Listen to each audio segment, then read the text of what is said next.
axes high, shields strong. From distant lands we gather, hearts of fire all along.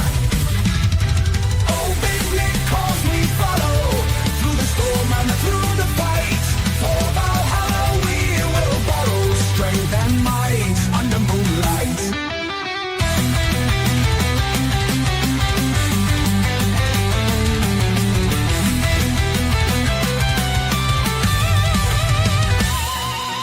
Warriors of the ancient sea, songs of glory dark and bold. In the night, our spirits free, legends born, tales unfold. Oh, big because we follow through the storm and through the fight.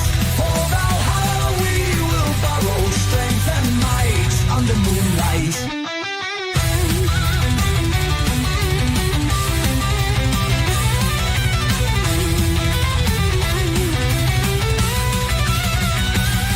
From horizons wild we roam,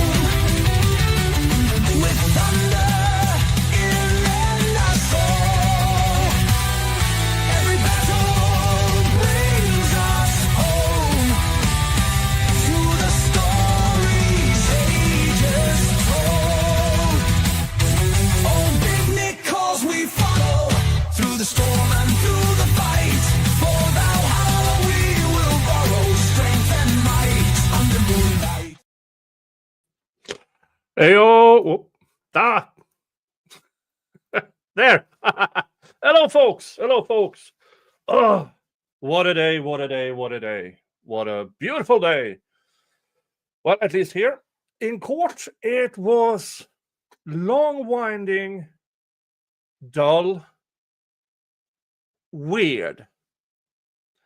And I got stuff to say. I got stuff to say. But first of all, thank you for being here. Hit the thumbs up, subscribe, all the things. Hello, YouTube. Hello, folks. Hello, Rumble. Yes, streaming on Rumble. And hello, you guys over at X. Time for some recapping. And we are recapping to day 21 and Dr. Welcher's testimony. And it's going to be... Hello, Mr. Jingles.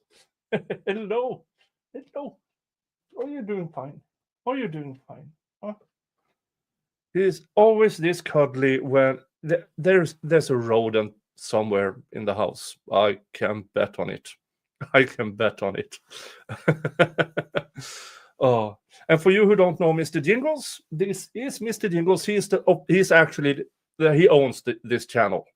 Yeah, I'm just the face of it. He actually runs it, and because if I don't, he might not wait until I'm dead before he starts eating me. Mr. Jingles is moving in on 10 years old, and we found him and his brother at an abandoned barn 8 years ago. And first my friend took them in, but then he had to move and couldn't take them with him, so I took over. And since then, Mr. Jingles and his brother Buster has been around. Now, Buster moved to my neighbor 5 or 6 years ago. So it's just Mr. Jingles here. He likes his private. He likes to be alone. And he has all the 46 acres for himself. With that said, welcome again. And let's start at the beginning. There was a slight voir dire, depending on where you are, because, well, the sudden changes in this guy's report. The sudden changes. So let's start with listening to that. I'm going to play in 1.25 speed. I'm going to skip all the breaks, all the pauses, the sidebars, the lunch and stuff. So we will go through this. I have no idea. It depends on what I got to say about it. And there are a number of places in Dr. Welcher's testimony I have things to say. But that's in your future. All right, folks, time to go.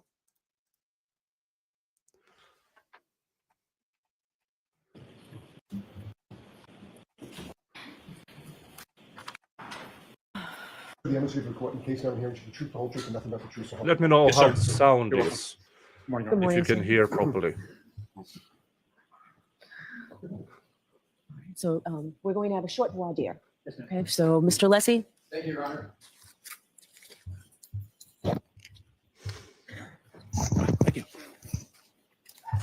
Hey, Christine, member for 22 months. Thank you so much for your continuous support. Morning, Dr. Welcher. Good morning. If you look at any documents in answering my question, I appreciate you letting me know that, okay? Okay, Do you have any documents open in front of you at this moment? I do. I have a minor, Your Honor, I would ask until the question can comes you up. do without it, sir, for a few minutes? depending on the question. Sure. Okay, so just let us know if you need to look at it. Don't look at it without I mean, permission, please. All right, go ahead, Mr. Lessie. Thank you, Your Honor. Dr. Welcher, you have changed your PowerPoint presentation in the last few days in this case, correct? I deleted a slide and removed a couple words. Right, but you changed your PowerPoint presentation, correct? Correct. I deleted a slide and deleted a couple words. Who have you spoken to at the Commonwealth in the last 2 weeks? Anybody associated with the Commonwealth, who have you spoken to? In the last 2 weeks, Mr. Brennan, Mr. Lally, Lieutenant Tully. Why the flaming word for a later hour? Why would you have any reason to talk to Tully? There's zero reason for you as a crash reconstructionist and biomechanical engineer to talk to Tully. Zero. So why? This is one of these items that gets me wondering, what the flub? Why would now talking to the prosecution? Yeah, sure, go right ahead, because scheduling and stuff. Now let's see if it was just scheduling. Anyone else? I think Mary Ellen Gray, Anyone else? the tech person, Cindy, this morning. And with regard to those conversations, what prompted those conversations? Who initiated them? I was originally told I was going to have to be out here last Monday. So there was a whole flurry of conversations around that. I was initially told I may have to give all my rebuttal testimony on a whole huge data set I'd received. I'm sorry to interrupt you, sir. My question was simply because we have a limited amount of time. Who initiated the conversations? Oh, there were multiple conversations. How many? I have no idea. More than 10? I'm sorry? More than 10? Probably not. All right. What did you discuss with, do you understand it's no longer Detective Lieutenant Tully? It's, as I understand, it's Lieutenant Tully. Did you have you said you had conversations with him, correct? Correct. When was the first conversation? How many? And what are the nature of those conversations? Are you limiting it to the last 10 days or in total in my life? Now this guy, at this moment, when I heard this, okay, he's an asshole. He's a complete and utter asshole. This, folks, is an asswipe. This is a voir dire. His questionings are the last 2 weeks. So why is he making this so, like, what, did he take lessons from Buchanan? Within the last 2 weeks. Last 2 weeks. I believe it was when I got here on Saturday night, I informed them I'd landed. And then Sunday morning, he gave me a ride over to the district attorney's office. And what did you discuss from when you, did you have any discussions with Lieutenant Tully before Saturday, within the last 2 weeks? Not to my knowledge. What did you discuss with Lieutenant Tully? Topics. Give me a time frame. I keep saying the last 2 weeks. That's the time So frame I'm looking all at. the conversations I had with him. Yes, Can you have somebody pick me up at the hotel? I'm talking substantive, sir, about your outline, your PowerPoint presentation. Topics of, what discussions about the topics in your PowerPoint presentation? I had no discussions with him about the topics of my PowerPoint presentation. Who did you have discussions with from the Commonwealth about the topics in your PowerPoint presentation? Mr. Brandon and Mr. Lally. Describe those conversations and how many you had, including the first one that you had. Well, I originally submitted my presentation with my original report way back, I believe, in January. Right. I'm asking for conversations within the last 2 weeks. Okay, question wasn't clear. Then on Sunday, we just went through top to bottom through my presentation. Mr. Brandon wanted to make sure he understood everything in it. And then I met with Mr. Brandon again on Sunday. We ran through it briefly again. And then that was largely it. Who suggested the changes to your presentation? Mr. Brandon. Mr. Brennan suggested the changes that you make. He indicated some of the things on the, for example, the slide I deleted referenced testimony that I was not allowed to include on a slide. Were there any discussions with anybody from the prosecution team about the changes with regard to the what I would call the Dighton route, the Dighton distance, and the total mileage? Do you know which slide I'm referring to, sir? I do, yes. Who initiated the discussion on the changes to that slide? So that slide was changed, I don't know, probably 8 or 10 days ago. Oh, it was changed 8 or 10 days ago. Correct. Were there any changes made from 8 or 10 days ago to what's now in your presentation? Not beyond what we talked Oh, about. okay. So 10 days ago, those changes were made. 8 to 10 days ago. I could actually probably figure out exactly when, if you like. Now my next questions go to Mr. Burgess. Mr. Burgess is a colleague of yours at Aperture, correct? Correct. Are you aware of issues relating to the accuracy or inaccuracy of his CV? Unfortunately, I've been bombarded with emails that have referenced that. I've seen it. I have not read them. You've been bombarded with them, but you have, and you say unfortunately, but you have not read any of them? None? Maybe 1 or 2 lines. For example, they come in, they're looking like legitimate business emails. And then I pull it up as a business email. I'm like, okay, I'm not supposed to do this. Court said I can't look at this.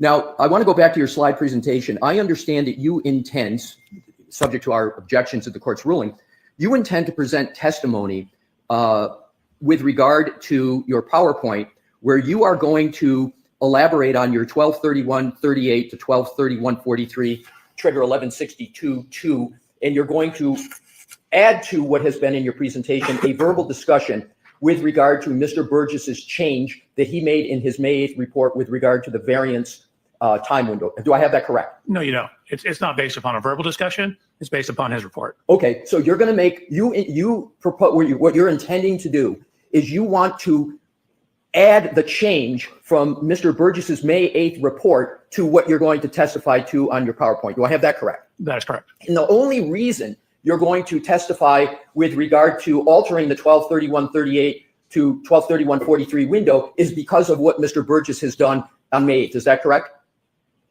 It's better data. So I'm altering it and correcting it with better data. Better data. Remember, folks, Burgess, you know, the guy who have lied on his resume for the past 17 years, made those changes after it was revealed that he doesn't know the difference between bit and byte.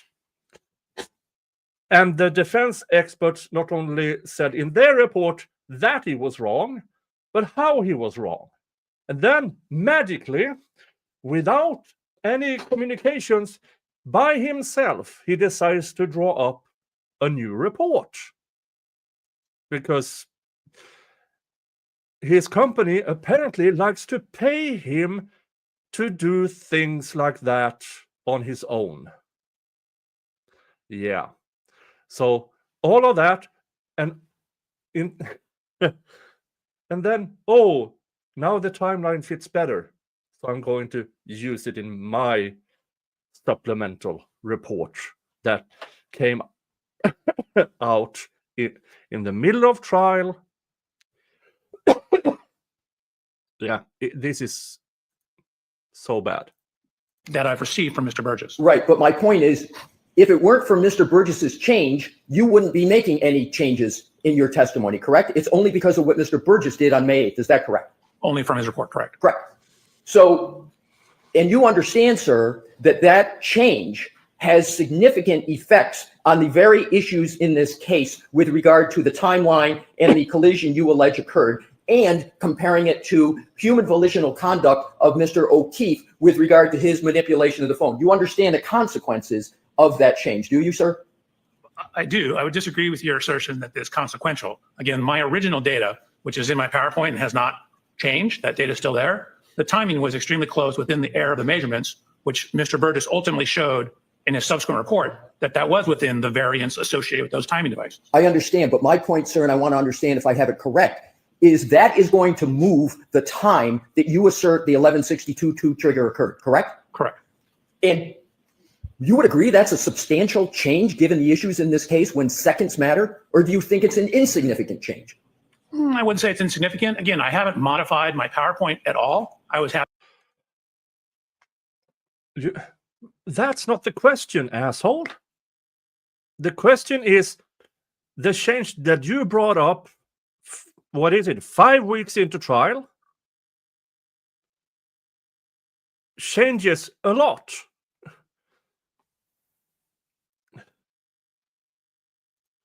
With the data I had and satisfied with the data I had. Again, once presented as engineer would with better data, we use better data. I'm sorry. Please, for voir dire, let him finish. Yeah. It brings it closer in time to Ian Whiffin's last contact point data. Yeah, so Burgess, the liar on CV, who made a horrible witness, suddenly a person who is prepared to lie on his CV for years is a person whose data you trust? Really? Yeah. But even if we don't have that, given what I knew about the variance in the cell phones, my time was still within that window anyway. Sir, you've just answered my question, which is you agree that it affects the timeline in the activity of Mr. Whiffin's report. You said brings it closer. Did I have your words correctly? Correct. What I was concerned about was your word about significant change. It brings it closer. It doesn't necessarily bring it significantly closer. My original timeline was very close, within the range of the accuracy of those types of cell phones, infotainment system data. So even if I didn't have Mr. Burgess's subsequent report, the data is still within that time window. Sir, isn't it a fact that with the variance of Mr. Burgess that you want to testify to, that there is a change because your 1162.2 trigger, 1231.38 to 1231.43, you know that there's a device lock event on the phone of Mr. O'Keefe after that time period. You understand that, correct? So again, there's a window of plus minus on that. Technically, those timestamps on that are, as you indicated, again, it's literally, I wrote that on my slide. It includes my slide where I have that exact comment. But my question, sir, is the change means now that with the Mr. Burgess variance moving, you now have part of the moving range that occurs after the device lock, whereas before your change, the device lock occurred after every bit of your range of 1162.2. I have that correct, don't I, sir? You do. Okay. So how is that not a significant change, Dr. Welcher? It is. And this is how paid hitmen do as experts. Oh, I wasn't close enough. Let me just change it so it becomes miraculously where the prosecution needs it to be. Your Honor, that's all I needed. Thank you. All right, so we're going to bring the jury in. Are they outside the door? Awesome. You may as well stay right there. Now, I've listened today, and there are a bunch of I'll see you points outside. that he makes that are damaging to the defense. But oh my God, I expected so much more from this witness. Let's just say that from the get-go. But we'll get through it first. So I will say it when we get there. All right, jury's in. Your time this morning, I think. All the instructions in the read. Please help me swear the evidence given to the court and jury the case now here to the truth, the whole truth, and nothing but the truth, so help you God. Yes, sir. Thank you. You're welcome. May I refer to my resume? May I refer to my resume? All right, Mr. Brennan, Thank whenever you. you're ready. Good morning, sir. Morning, Mr. Brennan. Could you please introduce yourself to the jury and spell your first and last name for the court reporter who's next to you? Absolutely. My name is Judson Welcher. My first name is Judson. Last name is Welcher, Welcher. Sir, what do you do for a profession? I'm an accident reconstructionist and biomechanical engineer. I'd like you to explain to us a little bit about what an accident reconstructionist does. Sure. You can think of accident reconstruction and things such as this as the physics and engineering that happens in car crashes. So accident reconstruction tends to deal with everything that happens to the car and outside the car, skid marks, vehicle damage, the electronic recording systems in the vehicle, things that have to do with the motion, forces, and how the physics of everything occurred and how that affected the motion of the vehicles. You said that you were an accident reconstructionist, but also a biomechanical engineer. How is your work as a biomechanical engineer different than an accident reconstructionist? So simply, you can think of biomechanics as similar, but to everything inside the car. So biomechanics is looking at how the effects of physical forces are applied to the human anatomy. When I'm trying to explain to somebody what I do, I say, hey, it's like a civil engineer who's designing a bridge. So many trucks and cars on a bridge. Are that going to cause the beams in the bridge to fail? Is that going to cause the cables to fail? So a human body is governed by the same laws of physics, just like the bridge. Obviously, it's made of a lot of different materials, but in the human body, my beams are bones. My cables are the muscles and ligaments. Different material properties, but everything's governed by the laws of physics and principles of engineering. So I'm looking at how physical forces, the outside of the car, when people are inside the car, seatbelts, airbags. The first seatbelt was patented by an engineer. It's engineers who quantify the force of the crash and what kind of injury damage there is to the body. So it is force that causes damage like a fracture. And so we're looking at how the physical forces are applied to the body and what that means in terms of what happens to the body. Dr. Welcher, I want to ask you a little bit about how you became a biomechanical engineer and an accident reconstructionist. Can you tell us? Sure. So when I was getting ready to go to college, my father, who was a physician, said, whatever you do, do not go to medical school. Because I was getting ready to go to medical school. So this was 39 years ago, I believe. 35 years ago, 39 years ago. He said, it's just not worth it. So I said, okay. So then I entered into mechanical engineering. I grew up riding motorcycles, taking things apart, frequently pissing my parents off when I couldn't put it back together. But I like taking things apart and figuring out how things worked. So I went to university and got my undergraduate degree in mechanical engineering. From there, I happened to be at a Thursday meeting of the American Society of Mechanical Engineers. A group came in from a company that did this type of work, and they showed some examples of how you apply engineering concepts that you learn in mechanical engineering to the human body. And so I was like, man, that's a great job. That's the perfect mix of engineering that I have and my desire, to learn the medical side of things as well without becoming a doctor. So I talked to them. I actually applied to the company and was ultimately hired as a biomechanical engineer. How long did you continue as a biomechanical engineer until you went back to school? So I actually, very quickly after I started the job, I took a human anatomy class at a community college. I quickly realized that wasn't enough. And so in around 1993, I went to the USC Medical School and enrolled to what's called concurrent enrollment, which means you can take the class, but you're not actually in medical school. It's a medical school class. But I took gross human anatomy. So it was me and 160 or so other doctors. I took the same human anatomy that first year medical students at USC took.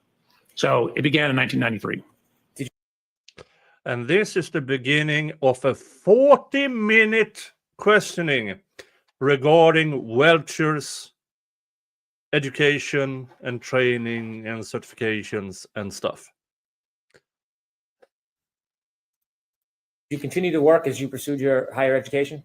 I ultimately started my own company, continued to work, continued to do research, had a wonderful opportunity to have two beautiful children, and continue to this day. Tell us a little bit about the company you started and when. Sure. So in about October of 1994, I started my own company. Me and the guy who was my immediate supervisor said, hey, we can do this better. We can do more research, more testing.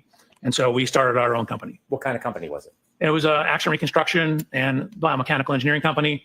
We also early on did a bunch of testing and design work for amusement park rides. The same concepts for car crashes applies to roller coasters, basically anything. So we work. He created a company that worked with insurance companies to make sure that stuff was okay. At least that is what I found out. And had some contracts on improving ride safety. And I was also on the ASTM committee that looked at amusement park ride designs. Did that company grow from 2 people? Correct. We took it from 2 to about 25 people, and then we ultimately sold it in right around January 1st of 2022.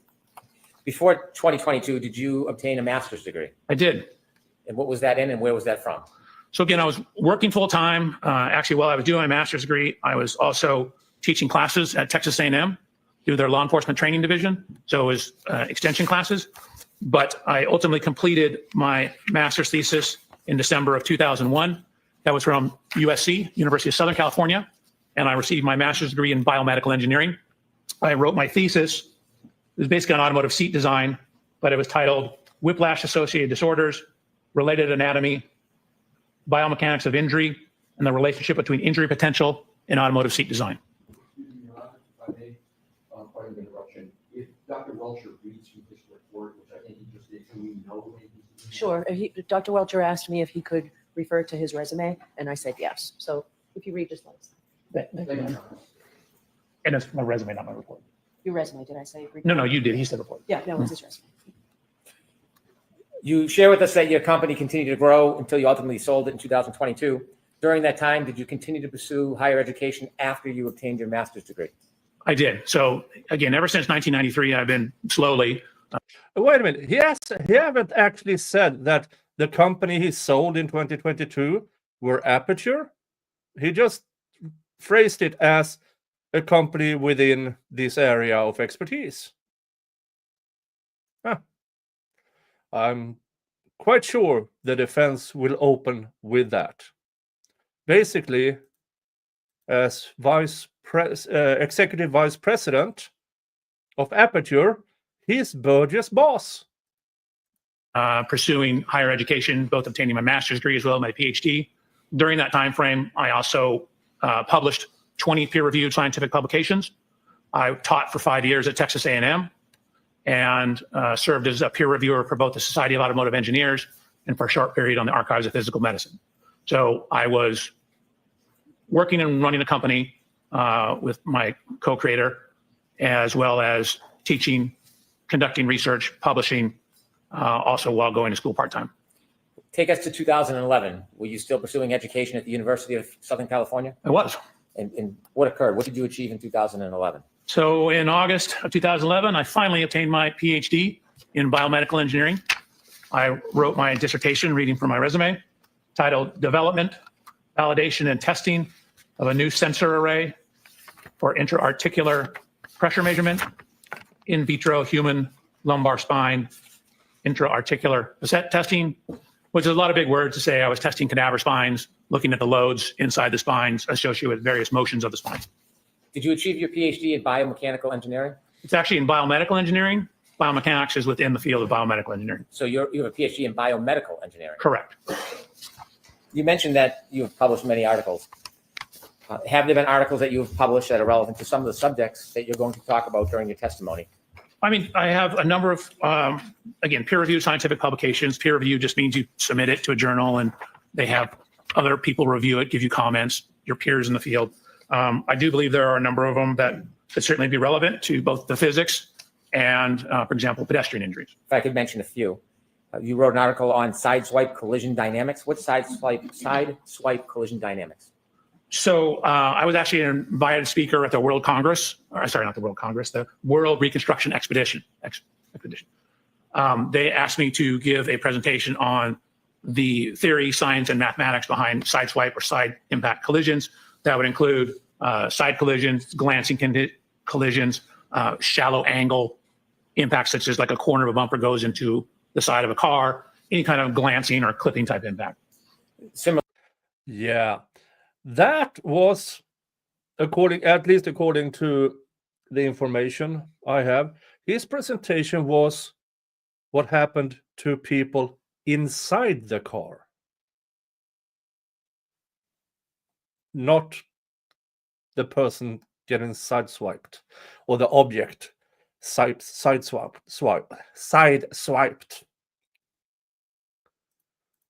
In many of the articles that you wrote, is one of them about methods for quantifying the impact severity of low speed side impacts at varying angles? It is. Tell us a little bit what that So that was a Society of Automotive Engineers paper. Again, another peer-reviewed paper that we worked on. It was kind of an extension or continuation of all that research, where we just looked at the physics and the mathematics, basically the reconstruction of glancing or sideswipe type impacts.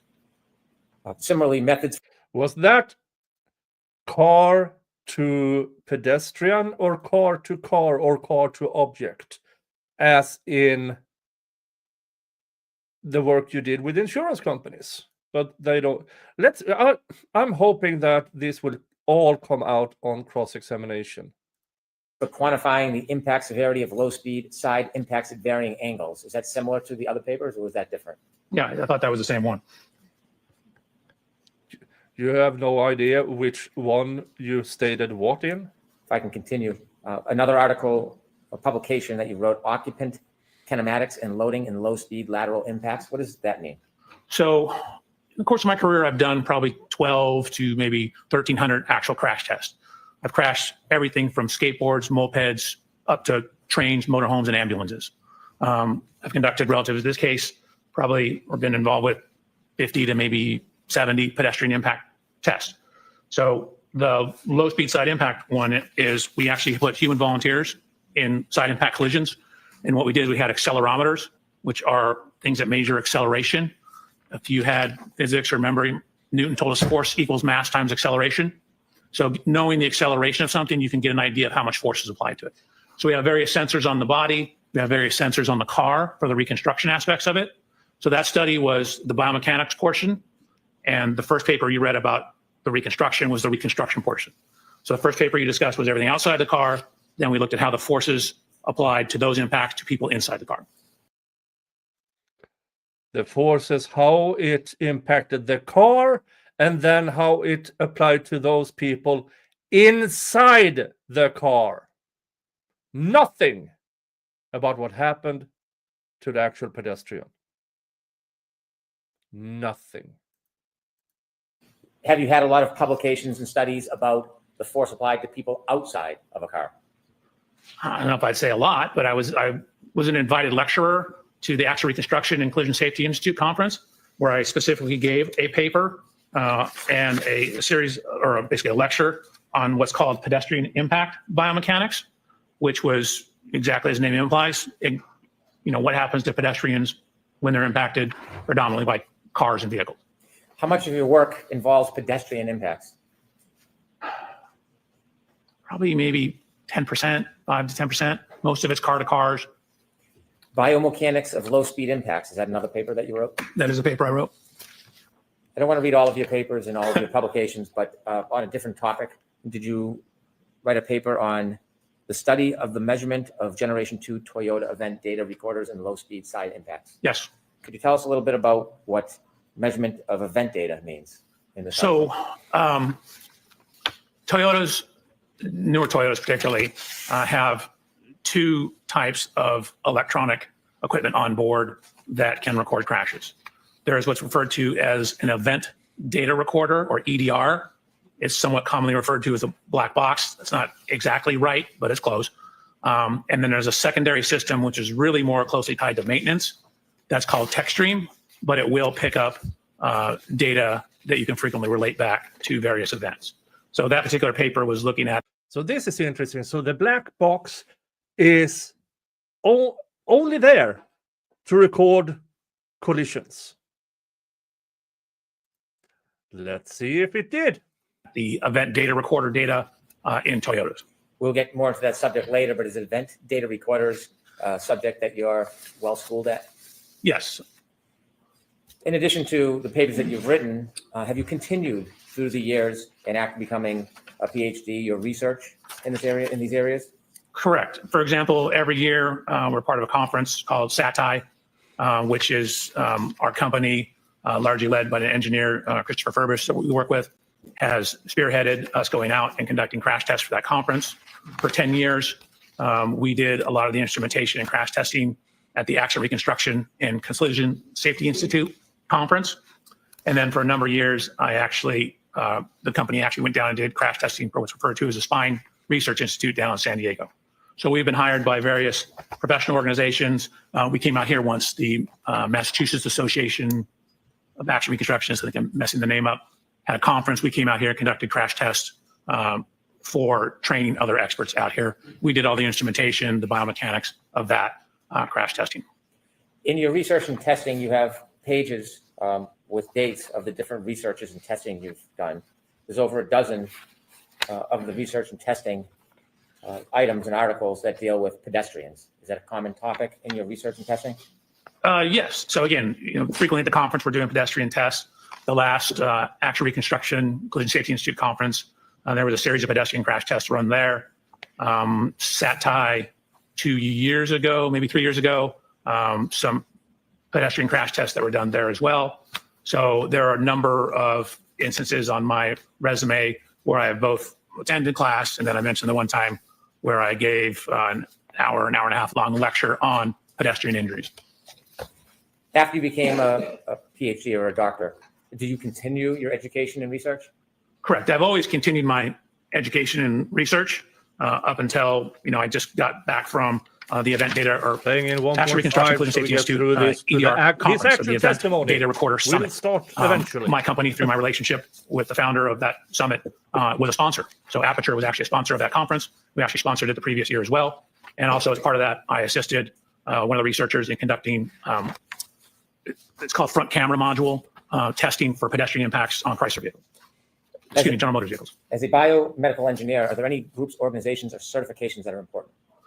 I think ACTAR is important. So ACTAR is an acronym. It's ACTAR, and that's short for the Accreditation Commission for Traffic Accident Reconstructionist. And so it's a bunch of professional groups, originally from some concerns, I believe, from the Department of Transportation, got together and set standards for reconstructionists. Again, these are kind of minimum standards. You have to show, you send in your resume, you talk to them about your research, and then if you're deemed qualified, you sit for an examination that tests your skills, day-long test, theory, a practical portion, and then every 5 years, you have to have 60 continuing education units to become reaccredited. I've been an accredited Action Reconstructionist since February of 1995, and my accreditation is current and active up through today. So you've been accredited for 30 years? Yeah, correct. I don't want to trick you on the math. No, I never thought about it, but yeah, I guess it has been 30 years. Have you testified in court before? I have. Have you testified in state courts? I have. Have you testified in federal court? I have. Matter of fact, in Boston. Have you ever testified in civil cases? Yes, I have. Have you testified being called by the plaintiff? I have. Have you ever testified being called by a defendant in a civil case? Yes. Have you testified in criminal cases? I have. Have you ever been called by the state or the government? Yes. Have you ever been called by a defendant? Correct. Public Defender's Office. I paused there because he qualified his answer here very, very interestingly. Have you been called by a defendant? And he said, yes, the Public Defender's Office. Which is nice that he offers his services to the Public Defender's Office. But the way he qualifies it, why does he have to qualify it? Why do he only do work with the... he works for the state, plaintiffs, and several cases all around. But when it comes to criminal cases, when it comes to defendants, he only takes on Public Defender's Office, not hired by people who can afford to hire their own attorney. Now, that's just a footnote.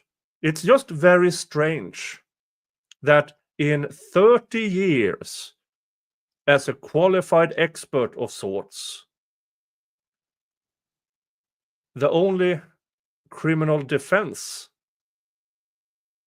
is via a Public Defender's Office.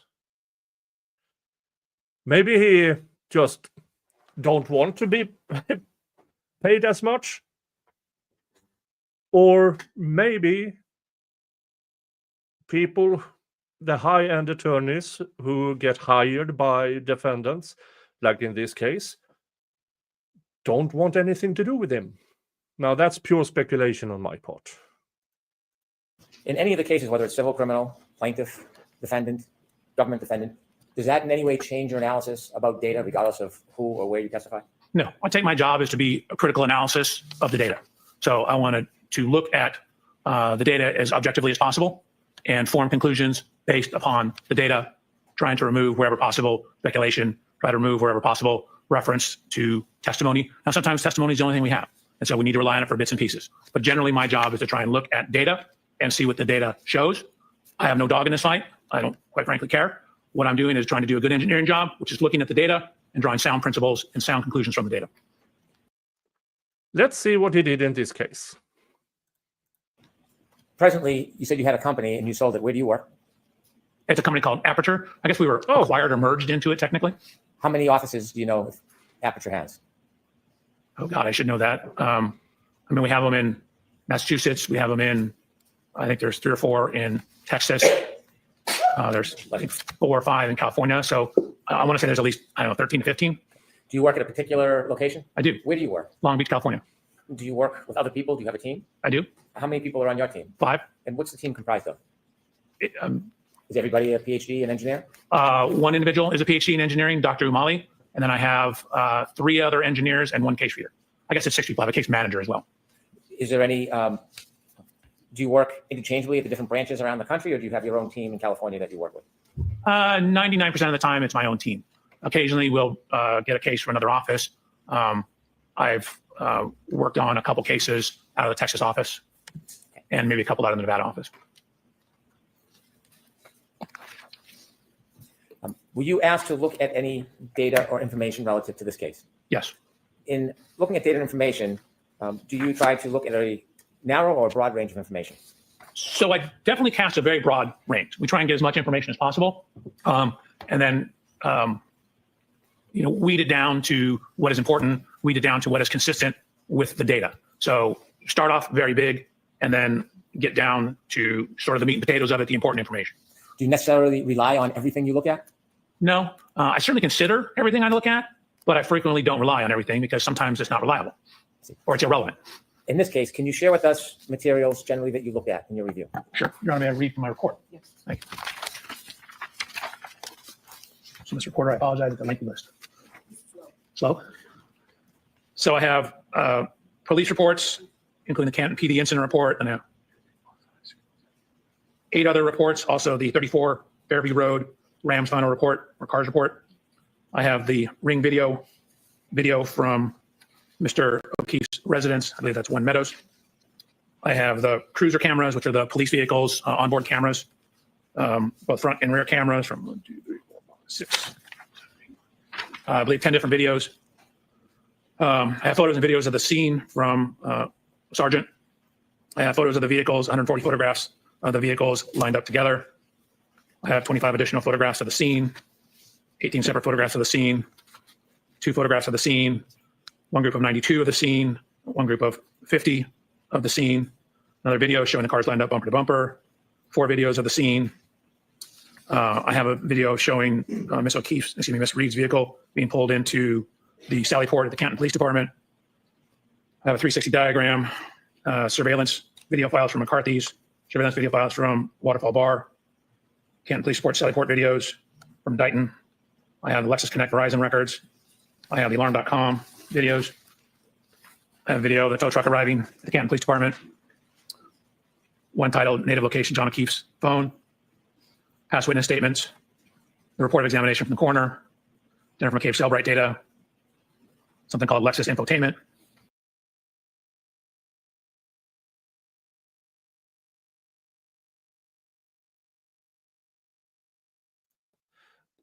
Hold on here. Let's listen to that a little bit slower. Location John O'Keefe's phone. Past witness statements. The report of examination from the coroner. Jennifer McCabe Cellbrite data.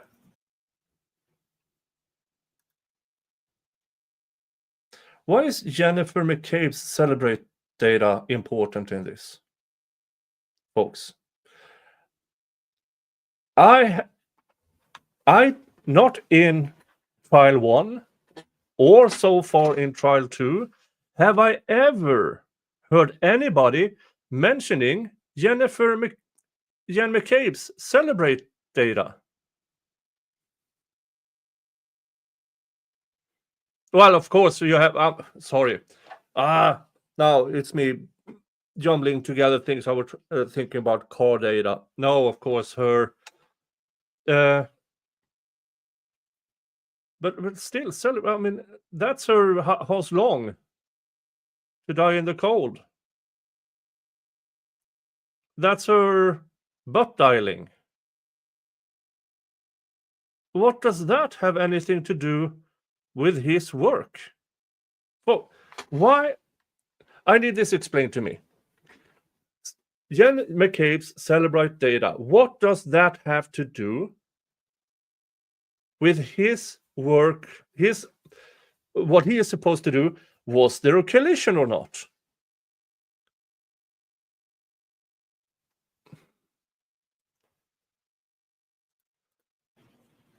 Something called Lexus infotainment, different past summary, testimony of numerous witnesses.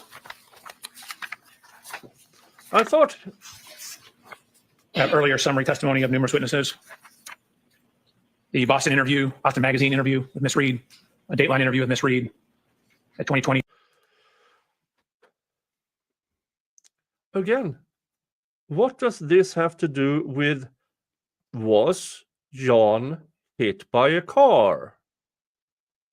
Does his injuries are they consistent with a car collision?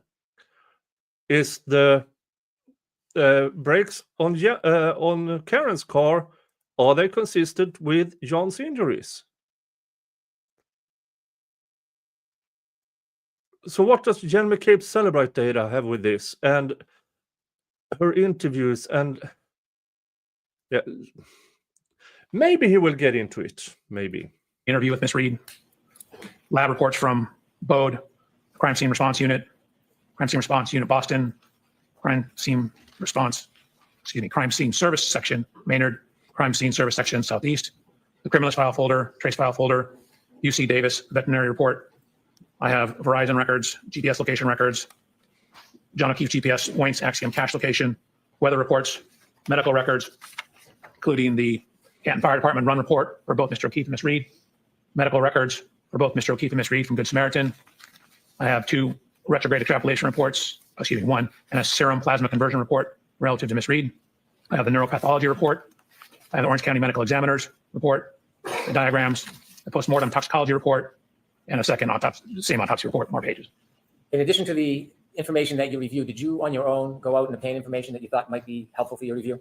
I did. So first what happens is I ask for all the information on the case. So I receive some information, and then what we do is we start doing our homework. So we start doing the groundwork. So once I received some of the information, what I did was, modern cars have what's called a VIN number or vehicle identification number. It's a unique 17-digit number. So what we'll do is we'll decode that VIN number, and that gives us information about the vehicles. So I did that for Miss Reed's 2021 Lexus, as well as Mr. O'Keefe's 2019 Chevy Traverse.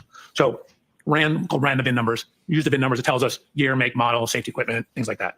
I then got dimensional data from a program called Expert Autostats.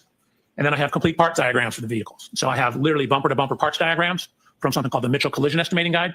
And what that is, it shows parts, involved in the vehicle. So for example, Miss Reed's vehicle, have bumper to bumper. I certainly have all the parts around the rear bumper and tail light of her vehicle. And then of course I started additional work on top of that. After you began your study, sir, did you have an opportunity to personally look at items that were involved in this case? Yes, I did. And what did that include?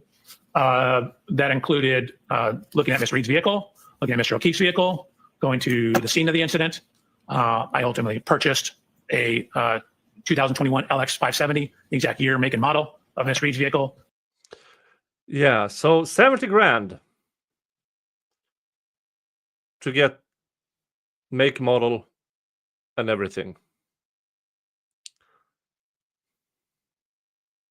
In most in most trials with a public defender's office, 70,000 is more or less the grand total they get for expert testimony. And here, the state of Massachusetts says, of course you can have a $70,000 car. And conducted testing with that vehicle, as well as doing a whole bunch of research and compiling data for my report and slides. You mentioned slides. When you went through your investigation analysis and ultimately led to whatever conclusions you have, did you provide and create a PowerPoint presentation that could assist you? I did. I provided a PowerPoint presentation on January 30th. Can I approach, Your Honor? Yes.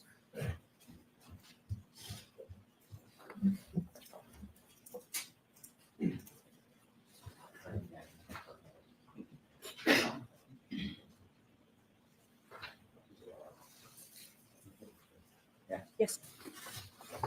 So I'm handing you a binder. Would you kindly take a look at it?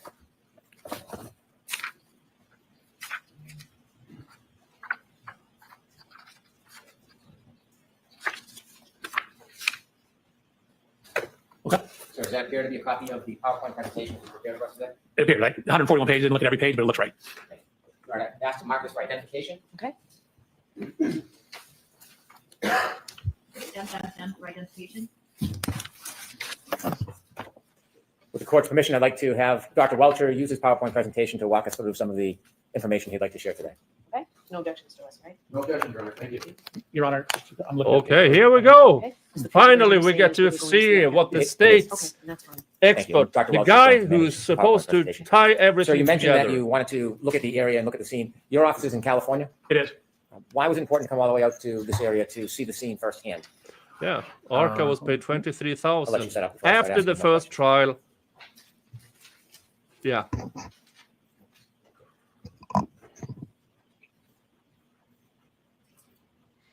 We went through this, had it working perfectly. There we go. Okay. So that's me. That's my first slide. I Again, have a couple questions for you, Dr. Welcher. please. The first is your office is in California. Oh, yes, sir. Why was it important to come all the way out here and view the scene firsthand?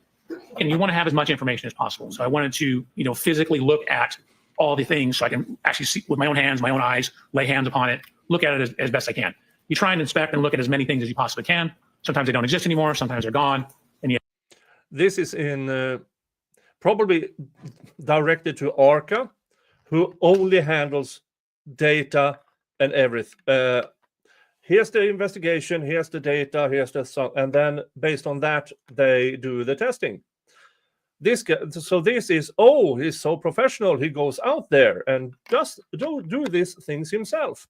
Well, I'm going to go out on a limb here. He wouldn't if he wasn't paid for it. So he asked, yeah, can I go there and bill you? I don't know what his hourly rate is, probably somewhere between $500 and $600 an hour. So everything you're about to see here, he's getting paid $500 to $600 an hour for, plus room, plus board, everything. So I can't even start to fathom the amount of hours and travel and expenditures.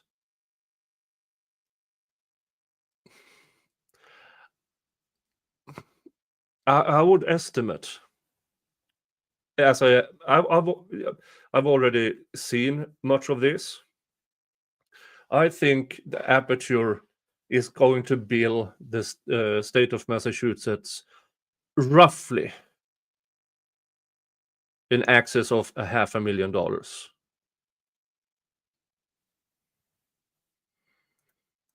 You have to make the best approximation if you can't do that. In this case, I was able to look at the scene in both vehicles.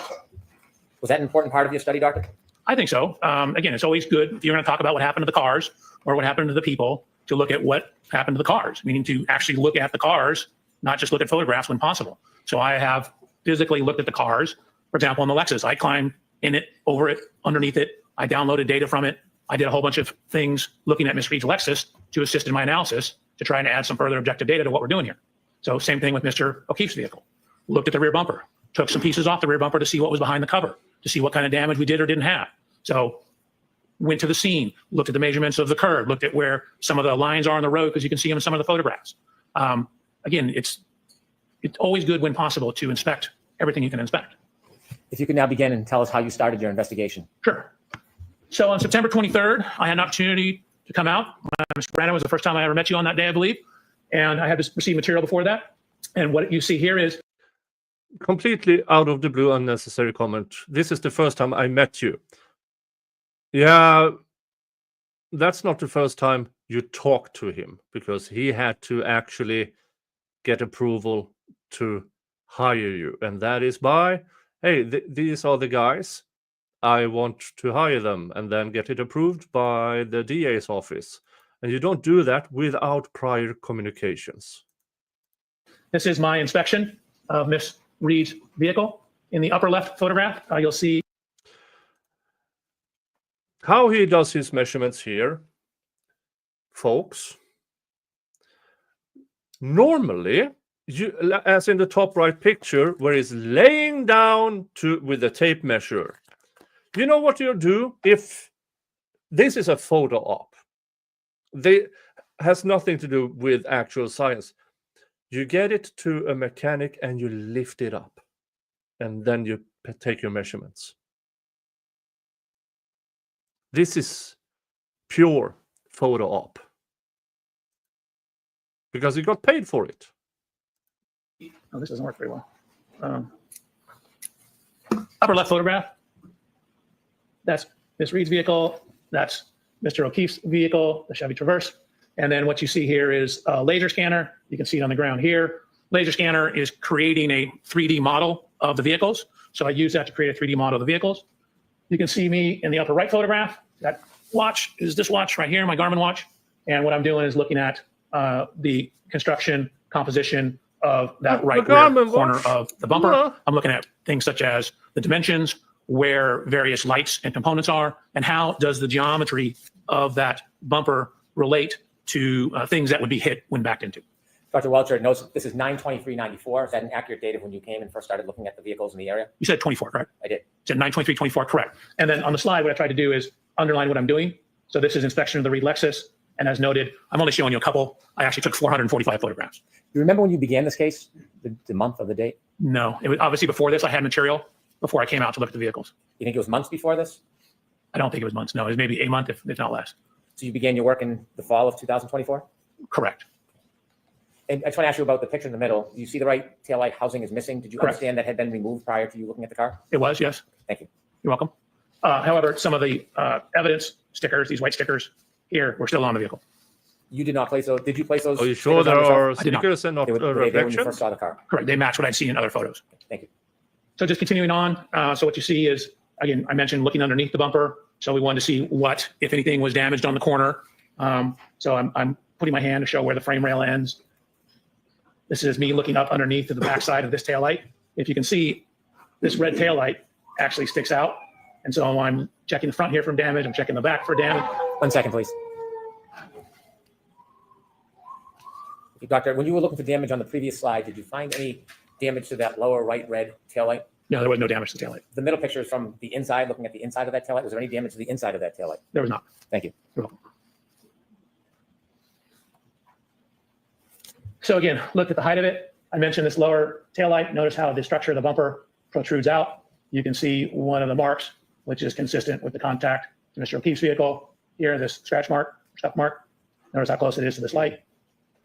Again, some of the evidence, stickers. Just a better view of those than going down the side of the vehicle. So with all that information, I mentioned a laser scan. So you move this laser scanner, and each minute and 51 second scan is collecting about 50 million data points. And so you scan all the way around, and then what you do is you merge all that data together. So even though this looks like a poor photograph, what you're seeing is hundreds of millions of photographs, hundreds of millions of points. And so you literally can figure out, if you wanted to know the distance from this lug nut to where the lighter is on the ashtray, you could probably do that to an accuracy of about 2 to 3 millimeters. So really, taking tons and tons of data. So it knows the exact position of every one of these millions of data points, and it knows the color associated with those data points. Why is that data imaging so important in accident reconstruction? You want to have an accurate model of the car. So, you probably don't need literally that many points to get an accurate model, but that's just the nature of the way the science is going. Computers are getting better and faster. Scanners are getting faster. So you get an enormous amount of data when you use these scanners nowadays. So then, as indicated on the underline here, I did a CDR. That's a little different than what you heard me say before. CDR is crash data retrieval. So that's the hardware and software that you use to download or actually copy or take an image of, means you're just taking an image off what's on the vehicle, the EDR, which is the event data recorder. So you use the crash data retrieval hardware to download the event data recorder, otherwise commonly known as the black box. So I downloaded the black box from this vehicle, and although you can hardly read it here, again, I mentioned there are 2 systems on this vehicle. This is the CDR system or EDR system. There's also the text stream. The EDR system This system is primarily to manage the safety components, protect the occupants of the Lexus. So things like fire the airbag, fire what's called a pretensioner, keep track of the severity of the crash to decide whether we need to fire the airbag. So it's not really designed for pedestrian impacts. So when we downloaded this vehicle, we got what's called a none file. A none file simply means that there's no data there. The system's working properly. We had no fault codes, but for a car hitting a pedestrian to cause a file here, this is really more designed for car-to-car impacts, something that's going to have a significant impact on the occupant of the Lexus. And again, the Lexus is a 6,000-pound vehicle. Mr. O'Keefe's only 216 pounds. So it's not going to register from hitting a pedestrian. So according to him, he's not surprised. Now, the impact was so severe that it made a taillight explode. And through the shards, according to the states, 20, 25, 30 feet up the lawn. That's quite substantial. But so I don't buy this at all.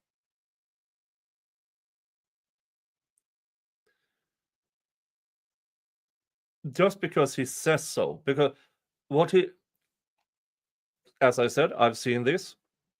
Nowhere in his presentation does he back this up with data. Nowhere.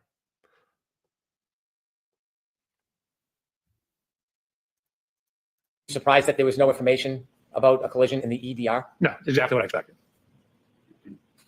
Okay, I mentioned the second system. So as underlined up here, this is the tech stream. So this is from Toyota tech stream data. You can see the screens here. There's generally two types of files, what's called a vehicle control history and a PCS file. The PCS file is the protection system. So I also looked at Mr. O'Keefe's vehicle. PCS is pre-collision system. Look at Mr. O'Keefe's vehicle. Same thing.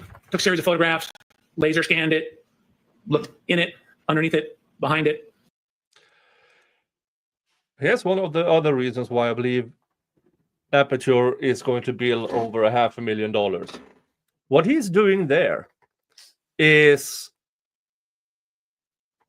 getting that equipment. Well, first of all, buying the car, getting the not buying the, at least not the Traverse, but everything that he says here, the laser scanning, and then he's going to make 3D models and then make a computer model of stuff. That is expensive AF. Remember the Murdoch trial? All the state did there in a double homicide was to laser scan the area. No 3D models, no nothing, no anything of this sort, because of the costs involved.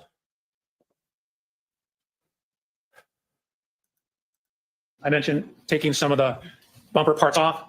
So I took this rear cover off here to look at the damage behind the bumper cover. Most cars have what's referred to as a face bar. That's that piece of metal that you see here. And there's a piece of energy absorber here. That's your face bar.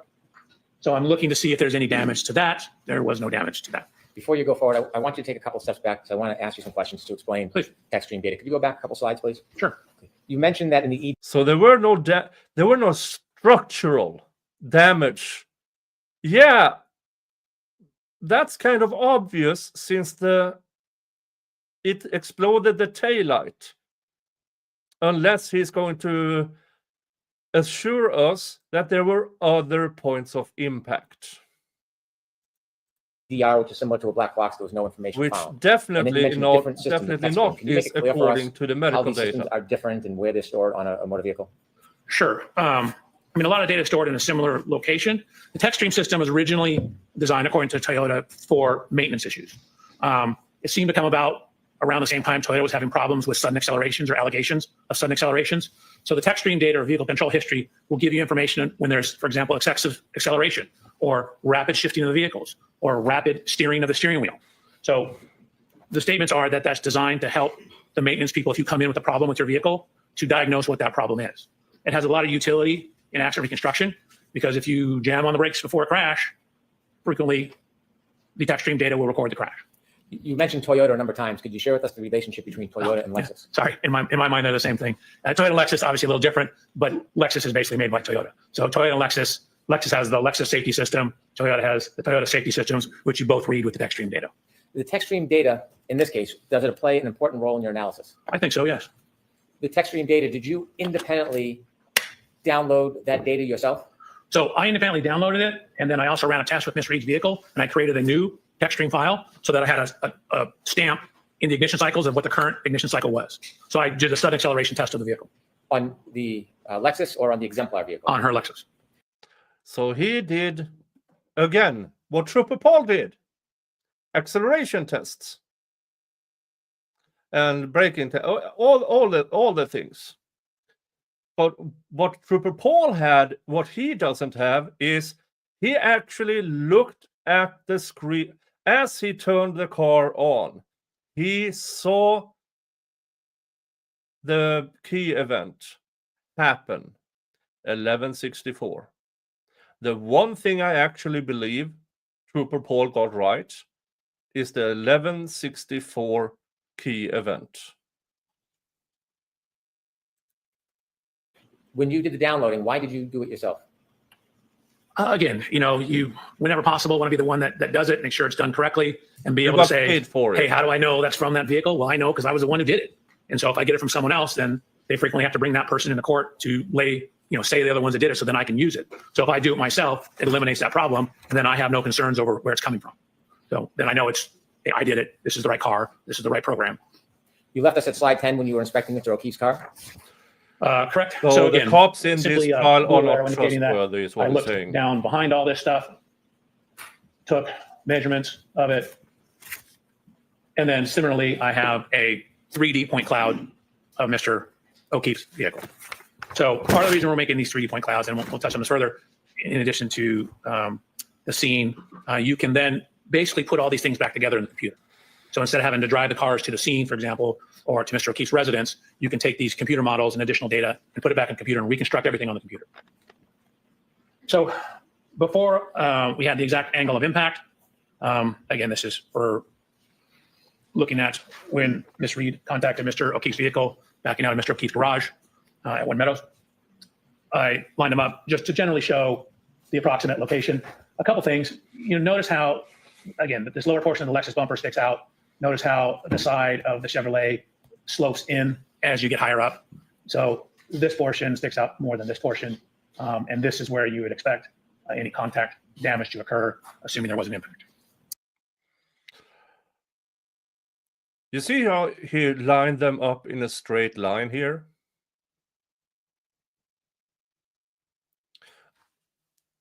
The contact wasn't in a straight line, and he actually shows this later. So again, looking at the measurements of the height of the vehicle, of course, as you indicated, Mr. Brandon, the taillight's gone. And then went to the scene. So same thing, went to the scene, took, again, 297 photographs of the scene, had our people scan it to create a computer model of the scene.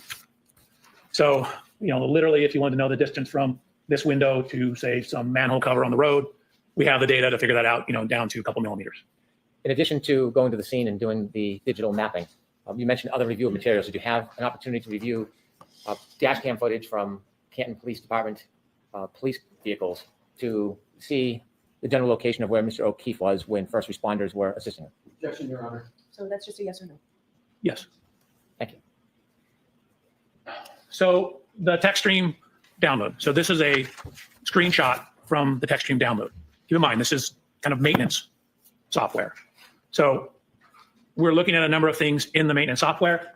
What we see is, and this is noted in the report too, that when the vehicle gets into the Canton Police Department after this event, you can see the mileage is 12,665 miles. So that shows up in Trooper Paul's report. It shows up in the photographs, and it shows up as. So now you trust him with getting that data right, but you didn't trust him in getting the key cycles right. Hey, Mr. Jingles is here. Hey. And as I promised before, let's have a closer look. Hello, Mr. Jingles. Come on, you love this. You love it. Hello. Hello, Mr. Jingles. Look how happy he is when I do this. Look how happy he is. He really, really, really enjoys when I do this, don't you?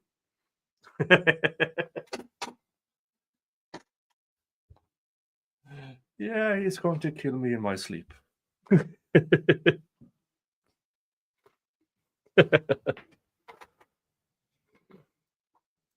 Is matching the mileage in the text stream data, both at triggers 1164 and triggers 1167. I ask you if you can enlarge the data on the right and break down what it actually means, the different columns and the. Is it possible for you to enlarge that?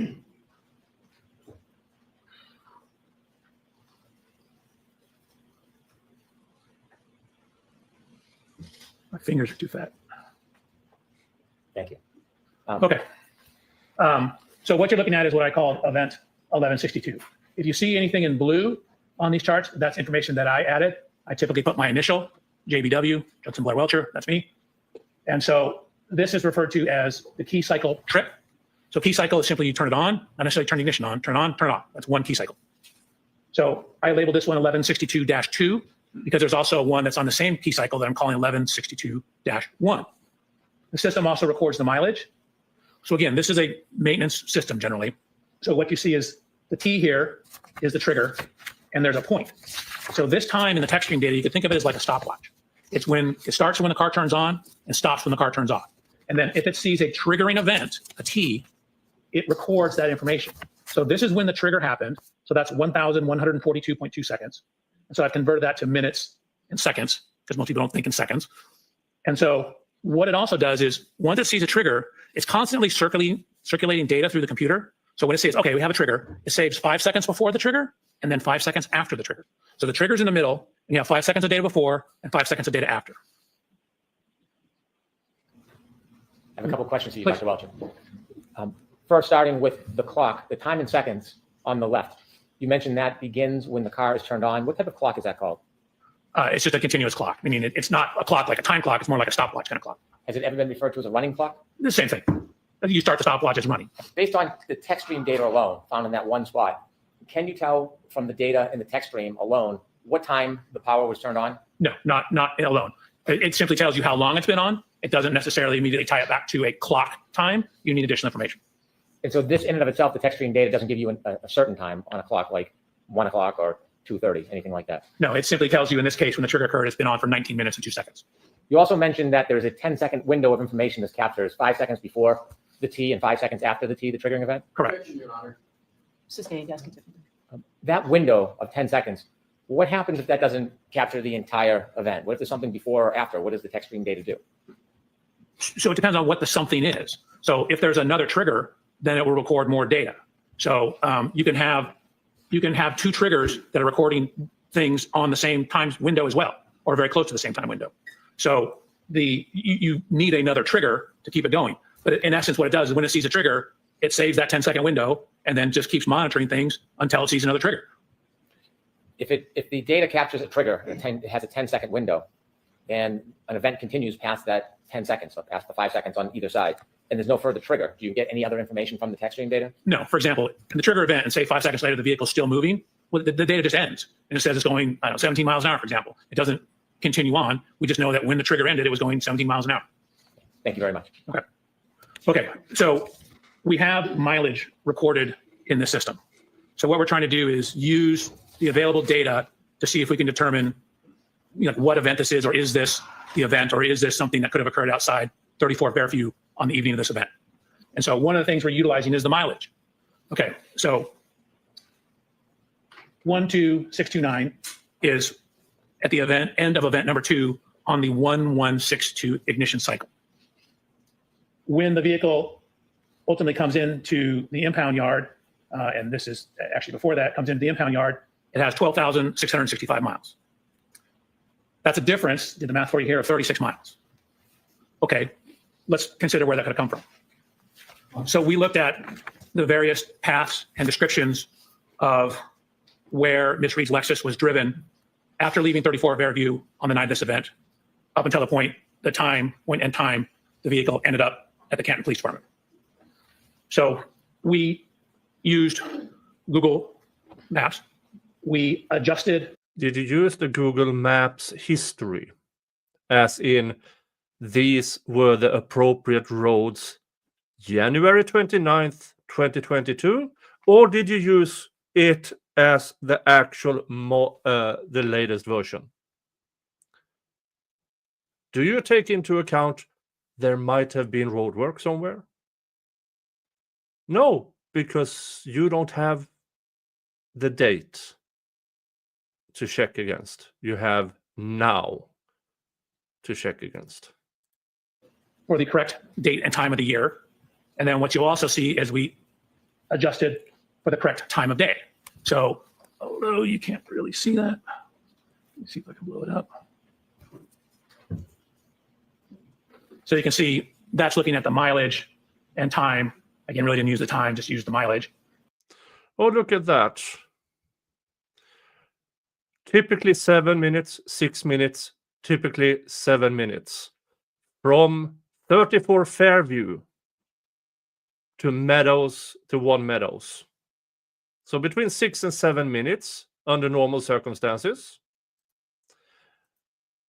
And the state claims she made that trip in 4 minutes, in winter, drunk, while texting and calling, and remind you,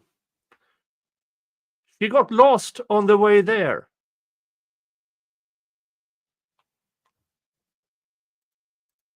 On Saturday, January 29th at around 12 a.m. And of course, does not take into account the weather. And what are the addresses? It's hard to see on the top from where to where. So this is from 34 Fairview to 1 Meadows Avenue, which is Mr. O'Keefe's residence. And there are other mileage that you have there? Correct. So we basically ran through the entire path as we understood it.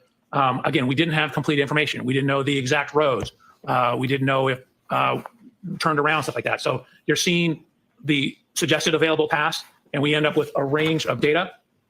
So we go through all the paths, and you can see that this is what we end up at the bottom here, which is very hard to see.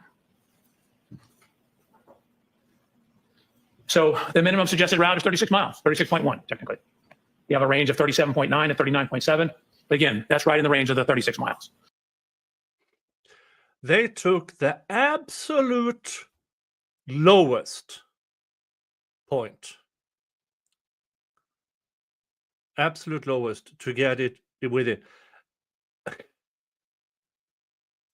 And you have no idea because you didn't check cameras.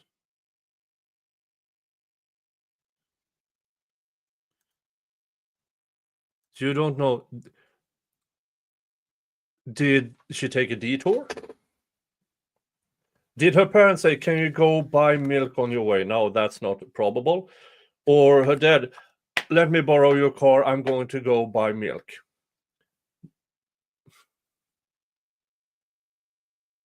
Is this really objective? But the important thing, the most important thing in this very slide is the time it takes to go from 34 Fairview to number 1 Meadow. Between 6 and 7 minutes under normal conditions. And she had winter. Drunk, texting, calling.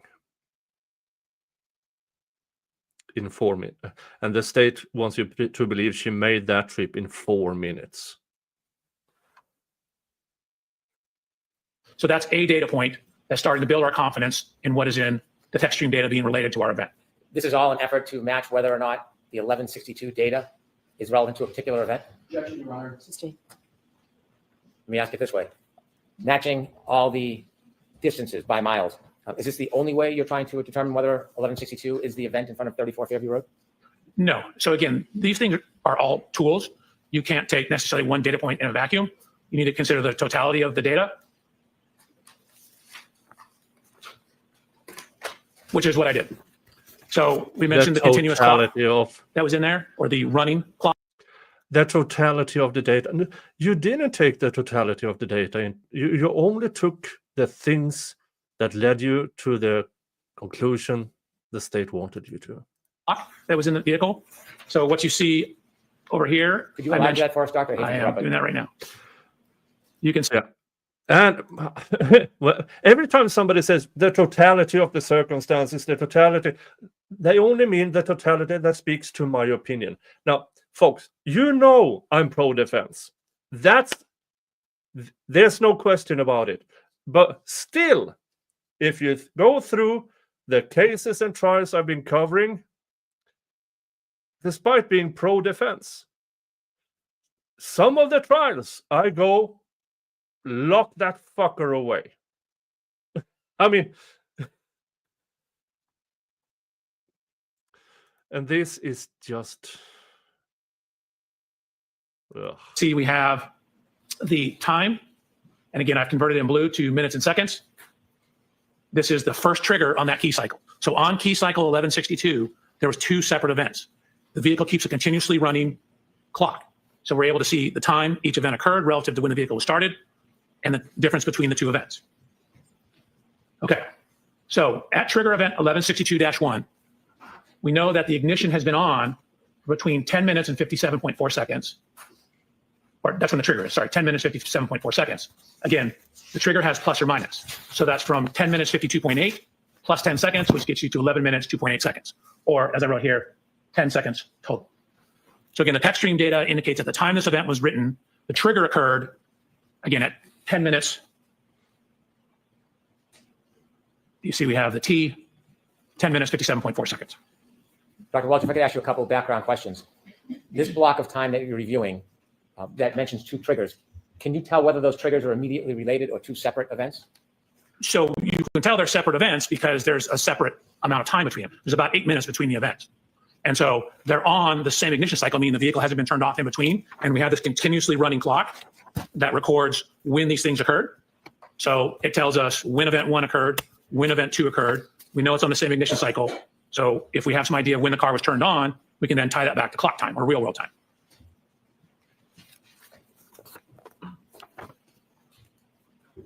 Okay. So lots going on here, right? A lot to digest. This is trigger event 1162.1. I was provided with data and a report from Mr. Burgess that indicated the infotainment system was turned on at 12:36. Zoom in for you folks. That corresponded to a GPS location that looked like it was outside the Waterfall Grill on Washington Street.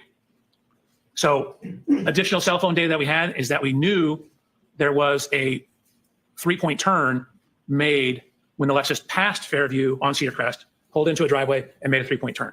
So what you see over here is GPS data from Mr. O'Keefe's phone.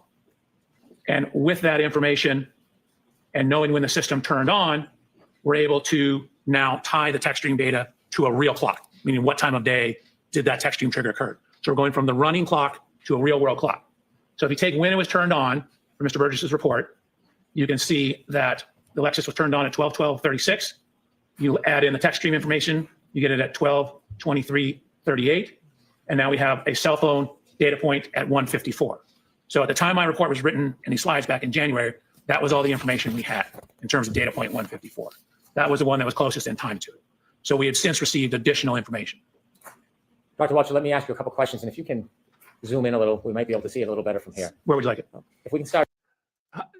How casual he just mentioned, since then we received additional information. Yeah, what you received was the defense expert making a laughing stock out of Burgess. Burgess then waited until mid-trial to contact, allegedly, with, oh, I made some changes. And those changes, coincidentally, pure coincidentally, made the state's case better and also gave Welcher the possibility to make his argument closer to the timeline the prosecution wants to claim. Isn't that mysteriously how Burgess goes from laughingstock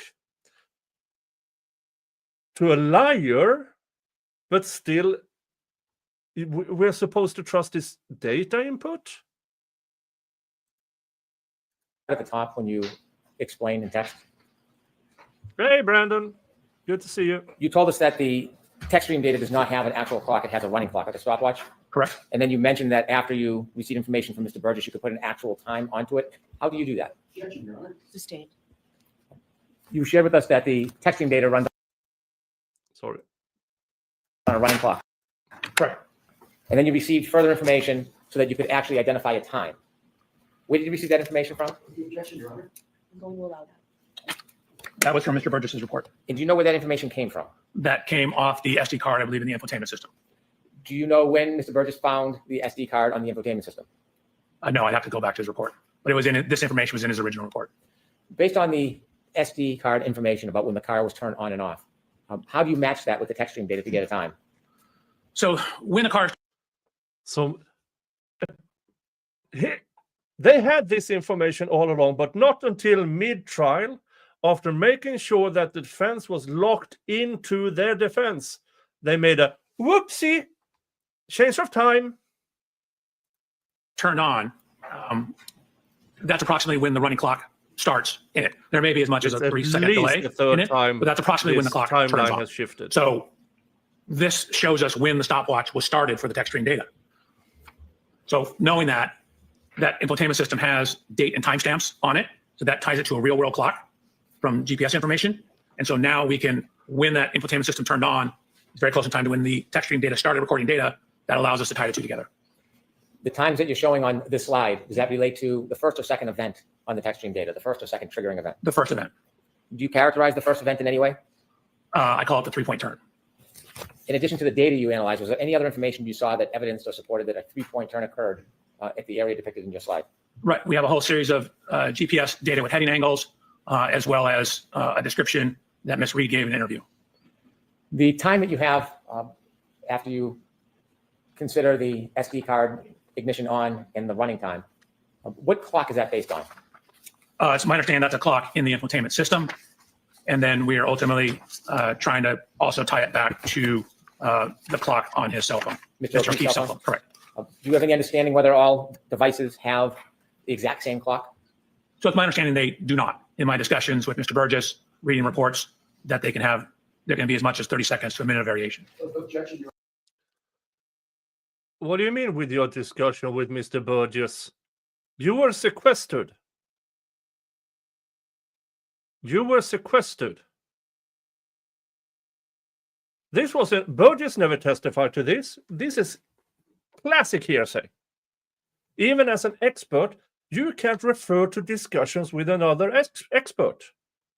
And you know this because you've been testifying in dozens of trials. Sustained. Have you ever heard the, Your Honor, that answer? Sure. Jurors disregard that answer. have you ever heard the term variance before? I have. What do you understand that to be? That means differences from the answer, I'm sorry, differences from what? from typically the correct answer. Like meaning that a given data point has variance in terms of how it's measured, when it's measured. So different measurement device can have a different variance around the actual true number. You Why mentioned did on you the say slide answer a time of when you meant 12:23:38. number?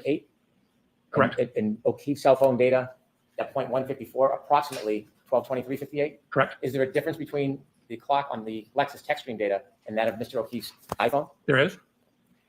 When you developed the slide, did you have the benefit of more detailed information about data point 154? I did not receive that until May 8th. Did you later learn more information, more specific information? Yes. Okay. For me, being sequestered means not only are you supposed to have no discussions, you're not supposed to know about Burgess altering his report. And yet here we are.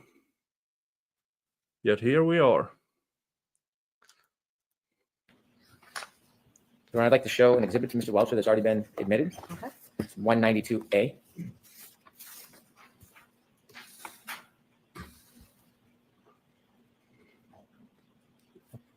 Ms. Gilman, can we start with 192B? Dr. Welcher? Yes, we'll call. Yeah, and sidebar. There's going to be a bunch of these. Skipping ahead. How long was this one? Yep. Second one. The first one. Is that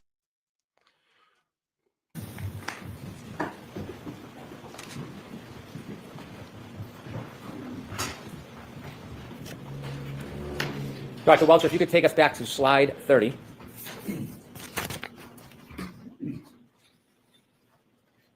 And so we understand you mentioned there are two triggering events. Is this the first one or the second one? It's the first one. Is that the one you've labeled the 3-point turn? Correct. And where did that happen? What street? Cedar Crest. At this 3-point turn triggering event, there is a time in red, 12:23:38. Correct. Where is that time taken from? Did Karen make more than one 3-point turn on the 29th? So how do we know everything here is correct?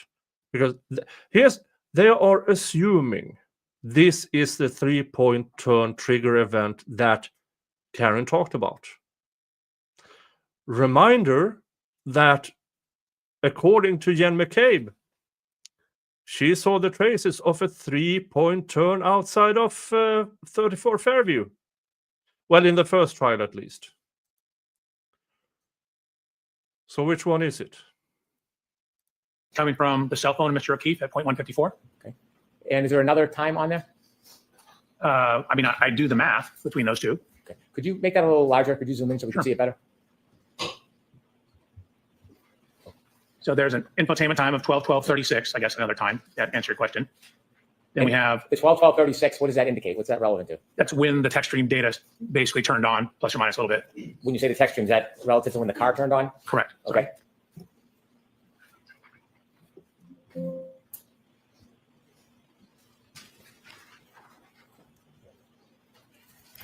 So when the car turned on, then we add the time for the trigger. So what we have is we have data in the text stream that shows the speed, the position, the steering of the vehicle on that trigger.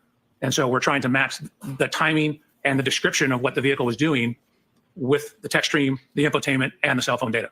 Is the data that you analyzed regarding the speed, the direction, and the timing to determine whether this was consistent with a 3-point turn? Yes. Continue, please. And if you can enlarge that because it's hard to see back here. That sure is. Okay, so again, we are looking at event 1162.1.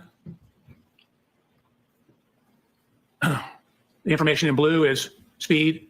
It comes out of the text stream in kilometers an hour, converted to miles per hour, feet per second. Looked at the total distance traveled. Shift position. So in the text stream data, a shift position of 1 indicates you're in drive. A shift position of 2 indicates you're in reverse. There's no zeros. What would a zero indicate? 0 is using neutral. And I believe 3 is park.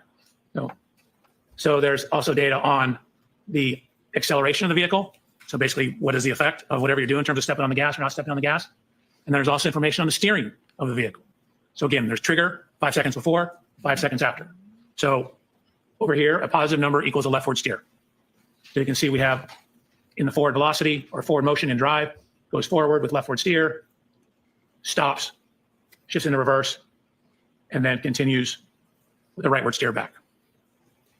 Could you take us over to the left of that data? When you look at the number 1162-1 as an event, can a key cycle or when a car is turned on, power ignition on until the point it's turned off, whatever amount of time, can it have more than one triggering event? Yes, you can have lots of triggering events. In this case, it has 2. On a key cycle 1164, there's 11. On 1167, there's 10. If you could move a little bit to the right on. Here, but 1167 is after Trooper Paul made his testings. Trooper Paul testing starts at 11:64. So let's count backwards.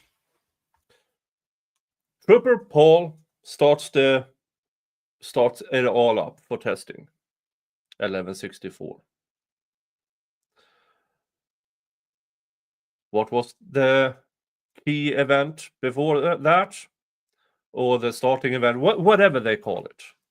Well, that would be driving it off the tow truck into the sally port. Would you have to do a 3-point turn to do that? Let's see here. You're backing out.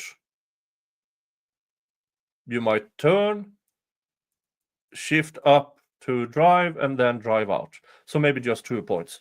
But the event before that is when they drove it on the tow truck.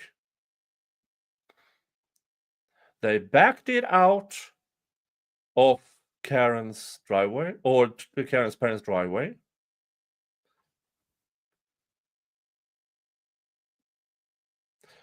Then drove forward up onto. That's a 3-point turn.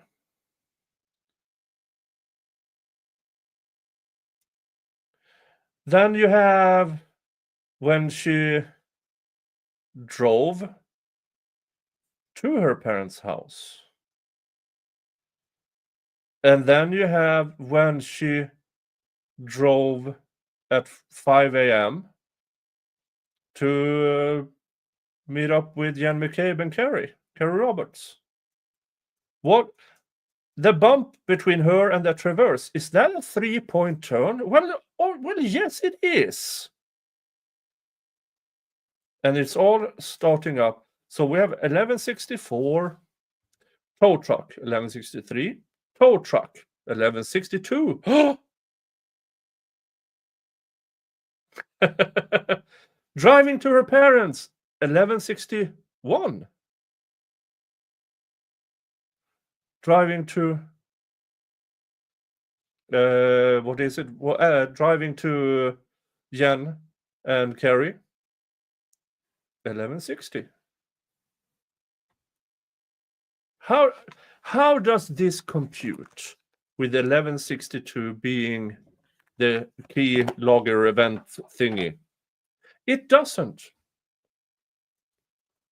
And I am assuming that this will be brought up first in cross-examination and then with the ARCA guys, with the crash daddies.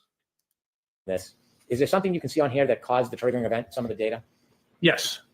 So if you look at the triggering, the indication of what the trigger was, what you see is accelerator opening ratio, which is basically, you can think of it how much you're stepping on the gas pedal. And so if it exceeds, in this case, 30% quicken time after shifting into reverse, that tells the system, hey, we might need to start recording this data. So what you can see, it went into reverse, and then within a very short amount of time, accelerator pedal went above that 30%. That's what caused the T or the trigger in the text stream data.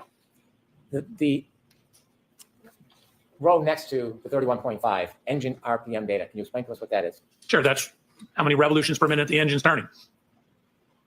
The more gas, is it generally the higher the RPM? Correct. There's going to be a little lag. Your car doesn't move instantaneously. You have to step on the gas, then the RPMs go up, and then it starts going faster. If you could explain to us the total distance and distance travel columns, how do you read that? Sure. So we know the speed at various times. We know from this data that there is, you can see half a second between each one of these timestamps. So 1, 2, 3, 4, 5, 6, 7, 8, 9, 10 data points at half a second. That's the 5 seconds of pre-crash data. So if you know you're going so many miles per hour, again, I converted it to feet per second. Feet per second, you're going so many feet per second for half a second, for example, you just multiply those two together and it tells you how far you went. So what I'm doing is looking at speed traveling during the interval, that's during this short time period, and then I add it all together here for total distance traveled. You mentioned that when the data is captured, it's limited to 10 seconds. When we look at the top row of JBW vehicle speed MPH, it's 9.94. Is that 9.94 miles per hour? It is. Can we tell whether it was going faster or slower before this data? We generally cannot. I mean, you might have some it looks like it's slowing down. And then you see right here, this brake switch application. So you have two things relative to braking. You have a brake switch, which is simply whether the brake is on or off, just enough pressure to make the brake light come on. And then you have brake oil pressure, which gives you some idea of how much pressure is in the system, which is a rough indication for the braking. But then what you see here is the longitudinal acceleration or deceleration. This gives you some idea of how much the vehicle is speeding up or slowing down. So generally a minus sign is a slowing or accelerating in reverse. And for the bottom of those columns, I'd ask you whether or not at the beginning of the window, if you had any other information, is it the same situation for the end of that window that's captured? Correct. So at the end of this window, you can see it's still going about 8.7 miles an hour when the trigger stopped. So after that trigger plus 5 seconds, the system said we no longer need to monitor it. Things have returned to an okay state. And so then it stops monitoring the system. Based on your analysis and review and looking at this data, did you come to a conclusion to a reasonable degree of engineering certainty whether or when this? That is probably one of the most cringe things I've heard in a trial setting. To a reasonable degree of engineering certainty. What type of engineering? There's lots of engineerings. I mean, it's just stupid. Event occurred as it is portrayed in the data. Yes, I did. And could you share with the jury, to a reasonable degree of engineering certainty, when did this occur? So this, you want time-wise or location or both? Start with location, then time. So it happened on Cedar Crest. It happened between cell phone data points 154 and 155. And it's a 3-point turn on Cedar Crest. And it occurred, according to the tech stream data, about 12 minutes, 23 seconds after the vehicle was turned on. So, And do you have an understanding of the variance between the Lexus clock and Mr. O'Keefe's cell phone? yes, And what is that variance time? 21 to 29 seconds. So the Lexus clock at 21, 23, 38, what time would that put Mr. O'Keefe's cell phone? Objection, Your Honor. I'm going to see counsel at sidebar for just a minute, please.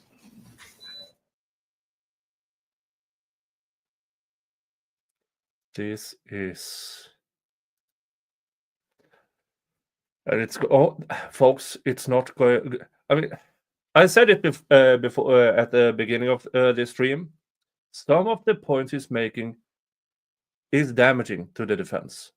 How he explains this to the jury, who is not used to these kind of things, they might think, oh, to a degree of engineering certainty, that sounds important.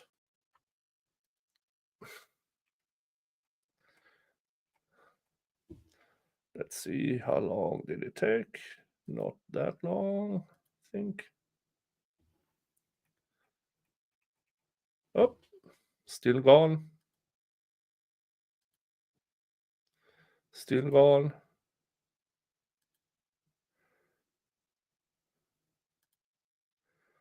Jesus Christ. Ah, there you go.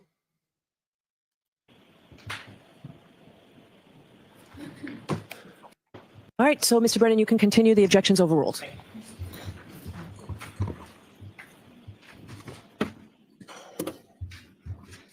Dr. Welcher, could you take us to slide 30?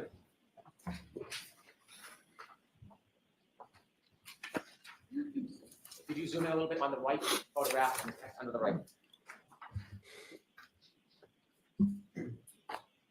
Okay. You were explaining to us the time relevance of 12:23:38. And could you tell us again, remind us, what is 12:23:38 referring to? The 12:23:38 is syncing the tech stream time to real world time. So we know how long the tech stream is on. We know when the vehicle was turned on. So we're adding those two together. So if you add the 12:12:36 to, for example, 11 minutes, 2.8 seconds for when the end of the trigger is, that gives you 12:23:38. So the end of the trigger in real world time, no longer in the running clock, is now 12:23:38 Based on the infotainment clock? based on the infotainment clock And that's from the Lexus? from the Lexus. Sustained. And where's that from? The Lexus. Thank you. The 12:23:58 number, what's the significance of that? So that is Mr. Keefe's cell phone data at point 154. Again, from the original data we had just at 154 and 155, not the in-between points. So And at the bottom in parentheses, explain to us what that means. sure, if you look at where the tech stream math works out to be, 12:23:38.8, and compare that to 12:23:58, the difference between those two is 19.2 seconds The difference between which clocks? between what the text stream infotainment system would show compared to what 0.154 on Mr. O'Keefe's cell phone is. And based on new data, do you now have information about what the variance, the difference is between the clock on the Lexus infotainment and the clock on Mr. O'Keefe's cell phone? Yes. And what is that? They have to refer to Burgess, but Burgess' reputation is already shot. And you can be damn sure that will be brought up. That the changes he did mid-trial was because Burgess, on his own, after being humiliated by this defense expert, just happened to make the time closer. Your Honor? Going to allow that? You need to advance the text stream clock 21 to 29 seconds You need to advance it 21, 29 seconds for why? Why do you need to do that? because the cell phone is ahead 21 to 29 seconds. After you advance the text stream ahead 21 to 29 seconds, can you then compare the information, the time that's coming from the infotainment system Lexus to Mr. O'Keefe's cell phone from his iPhone? Correct. That's what you need to have an apples to apples comparison. You need to get them on the same time clock. Thank you. You can proceed. Thank you, Brandon. So Brandon says, I think it's skullduggery and chicanery. Preposterous. Sync everything to actual time, not a different broken clock for each witness. Yeah, but that damn time, that the timeline of the prosecution. Remember, first trial, opening statements with the help of Jen McCabe later on. She saw Karen Reed outside of her window at 12:45 a.m. because she knew that with absolute certainty because she was texting at the same time. And then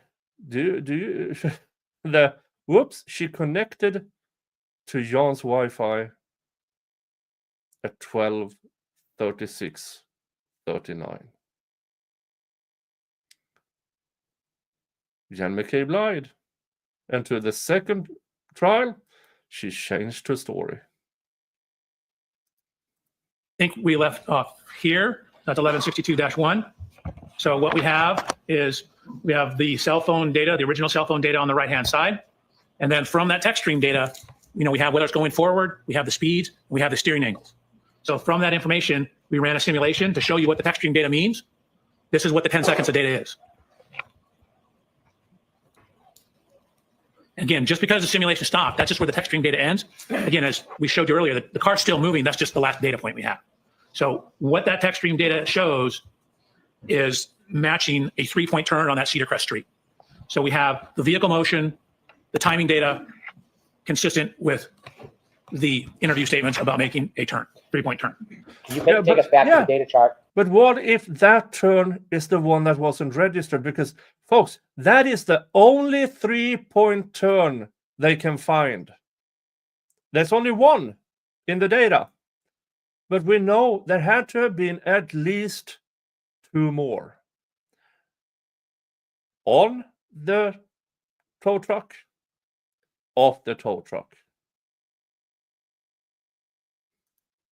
And show the 2 points that you just mentioned, the turning. Where's that reflected in the data? Sure. So you can see You have to enlarge that. I'm sorry, Doctor. column N, that's the shift position. So that's looking, we start off going forward right here. And you can see at the start of the simulation, we're going about 9.94 miles an hour. And then as you start a 3-point turn, you generally start, in this case, if you're going to the left, with the left turn.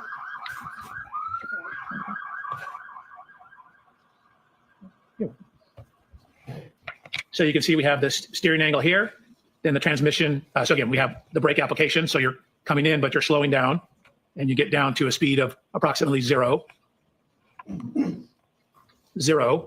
shift into reverse, back up, and then start to turn the other direction as you're backing up. So again, you want the rear to go to the right, you turn the steering wheel to the right, right is negative.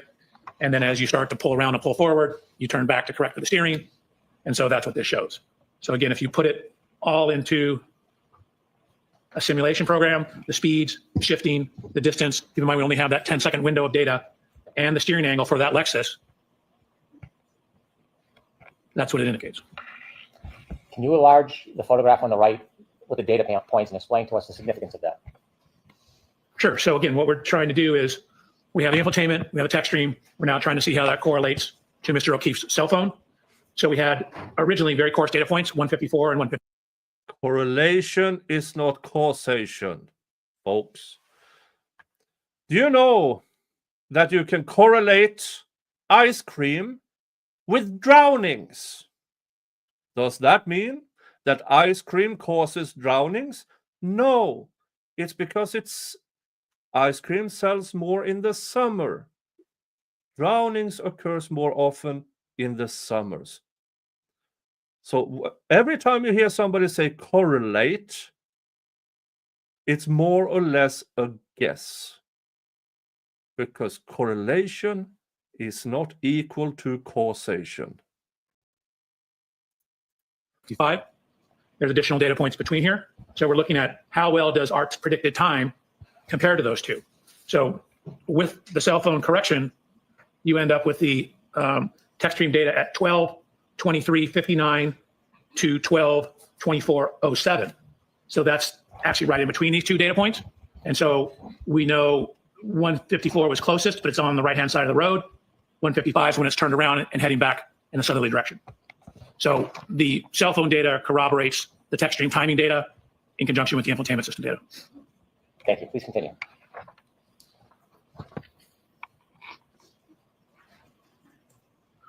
Okay, so we talked about 1162-1. That's the first trigger on the text stream. So we're going to go to 1162-2.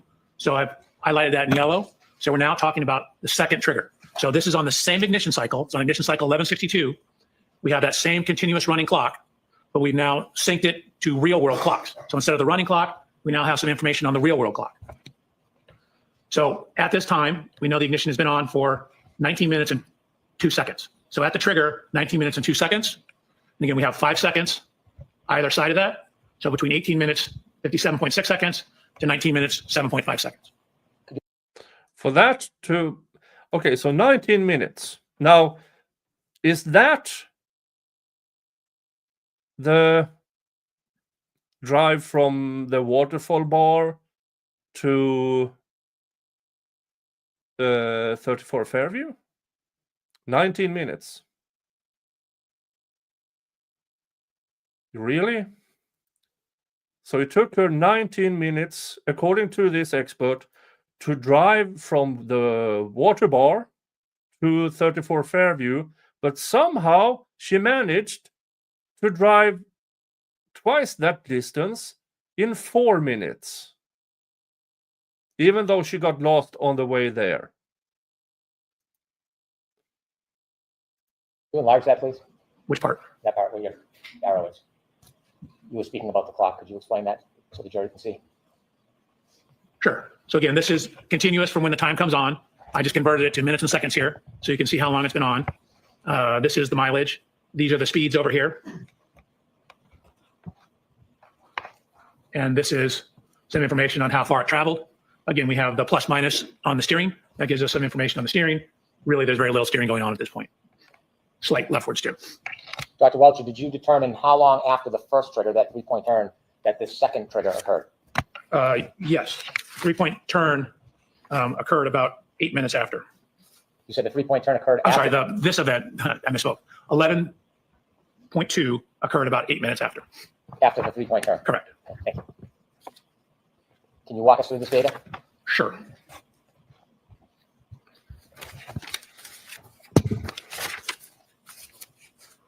Okay. So we have the accelerometer data here.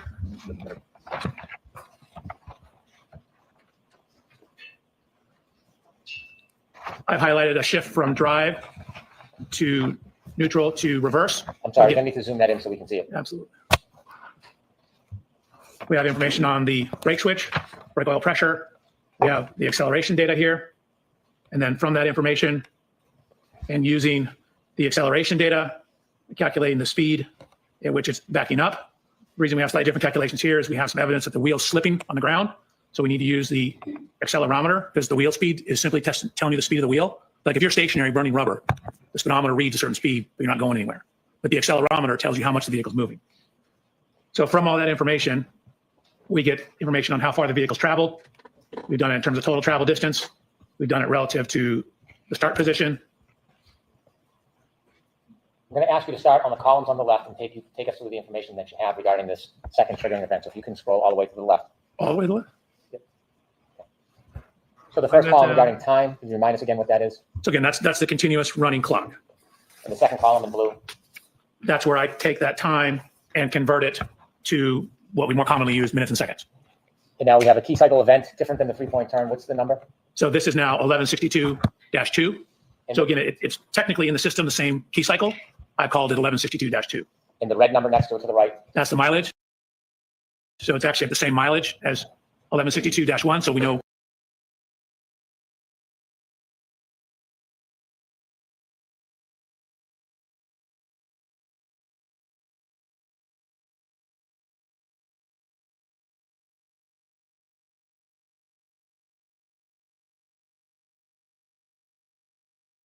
Sorry. I was muted.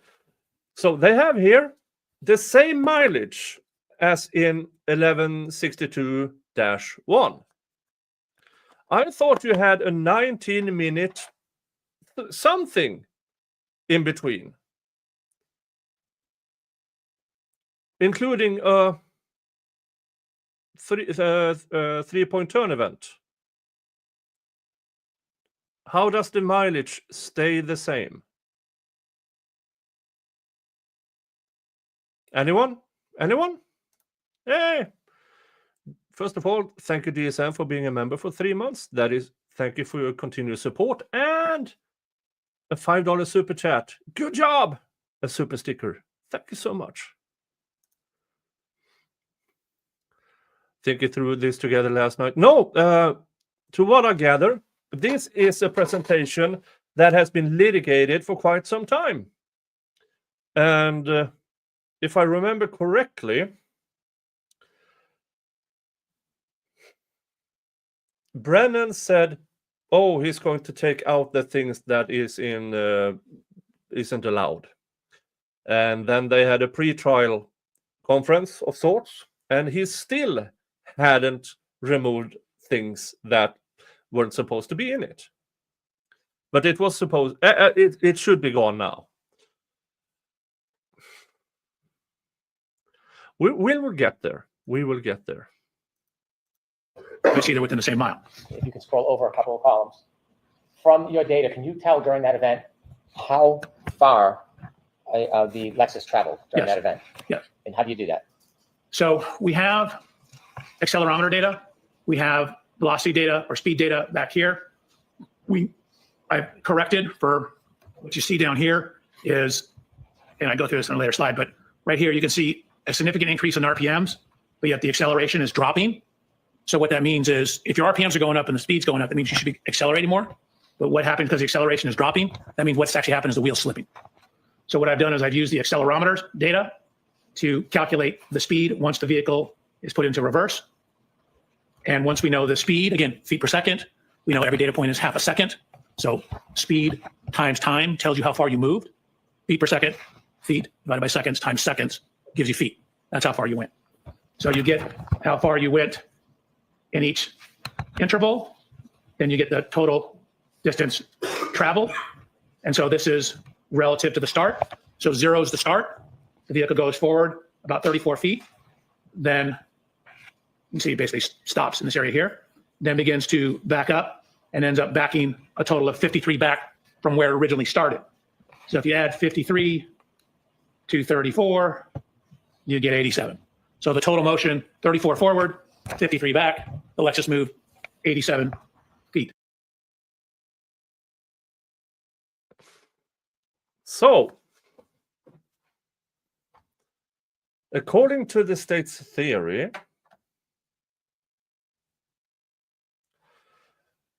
from 0 to 24 miles an hour in 53 feet. Less than 53 feet, because remember, according to the state, she got up to 24 miles an hour, clipped or sideswiped Jan, hurling him 30 feet up in the up on the lawn with this exploding taillight and everything. But if all of this, when did she stop?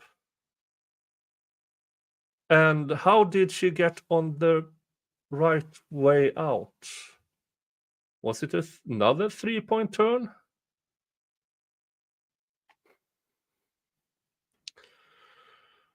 How much snow was out at this time to make a tire slip? 4-wheel drive? It wasn't much snow, but I mean, if the road is cold, freezing, and it adds snow, things get slippery.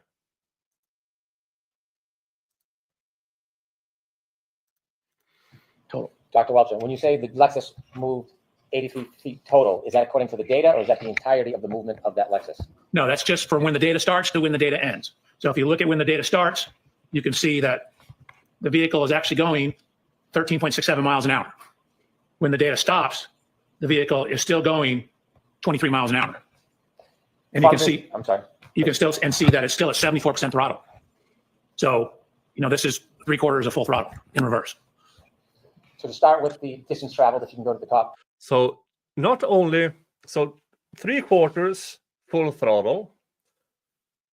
Why wasn't she flooring it if she was actually trying to hit someone? Why would she go 3/4? Is her legs too short? Why is it? I'm not sure on Lexus how they measure speed, where they measure speed. Is it on the wheels? Is it on something else? I have no idea.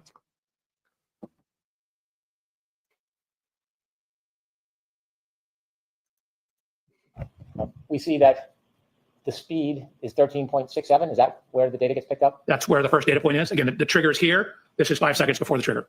Are you able to tell how fast or slow the vehicle is traveling before that data point, of 5 seconds before the trigger? No. And likewise, on the bottom, the speed. At the end of the 10-second data points, at 23.61, can you tell whether or not that speed stayed the same, increased, or decreased? I mean, considering you're at 74% throttle, it likely increased. How much, I don't know. And you can see that up here, she's on the brake. Down here, she's. How fast do you... Okay, Mr. Expert. How fast can a Lexus go in reverse? Oh, you don't know? So how do you know 75% of full throttle is that speed?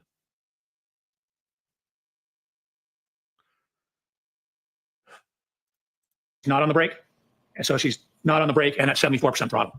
What is the percentage of throttle that has to be initiated to cause a triggering event? For a shift into rear and a rapid throttle application is 30%.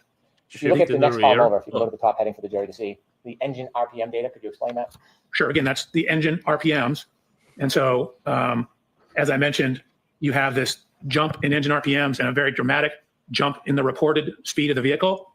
But when you look at the acceleration is actually dropping. So again, that's a telltale sign that the tire's spinning because the vehicle is not being accelerated. And so I've used the accelerometer data. Again, if you just, a process called integration, you integrate the accelerometer data, it will give you the velocity. So what I've done is it's called piecewise integration to get the speed data that takes into account the tire slippage, and from there calculated the speeds or the position at each interval going across the top here. I could stop you at your column that says JBW speed at each time step. Yep. If you go to the bottom, please. So does your data indicate that the speed is changing at the end of the 10-second event? Objection, Your Honor. Sustained. Is the speed changing at the end of this event? Yes. How so? Well, again, you can see it's increased about 2.7 miles per hour. And again, we know from what I already stated that last time step, you're still at 74% throttle and you have zero brake application. Is it possible from the data to tell how far the Lexus went forward before it went in reverse in total as far as speed? Not in total, no. We just have this 10-second window. I can tell you what it did during this 10-second window. Is it possible to tell how far it continued after the data? No.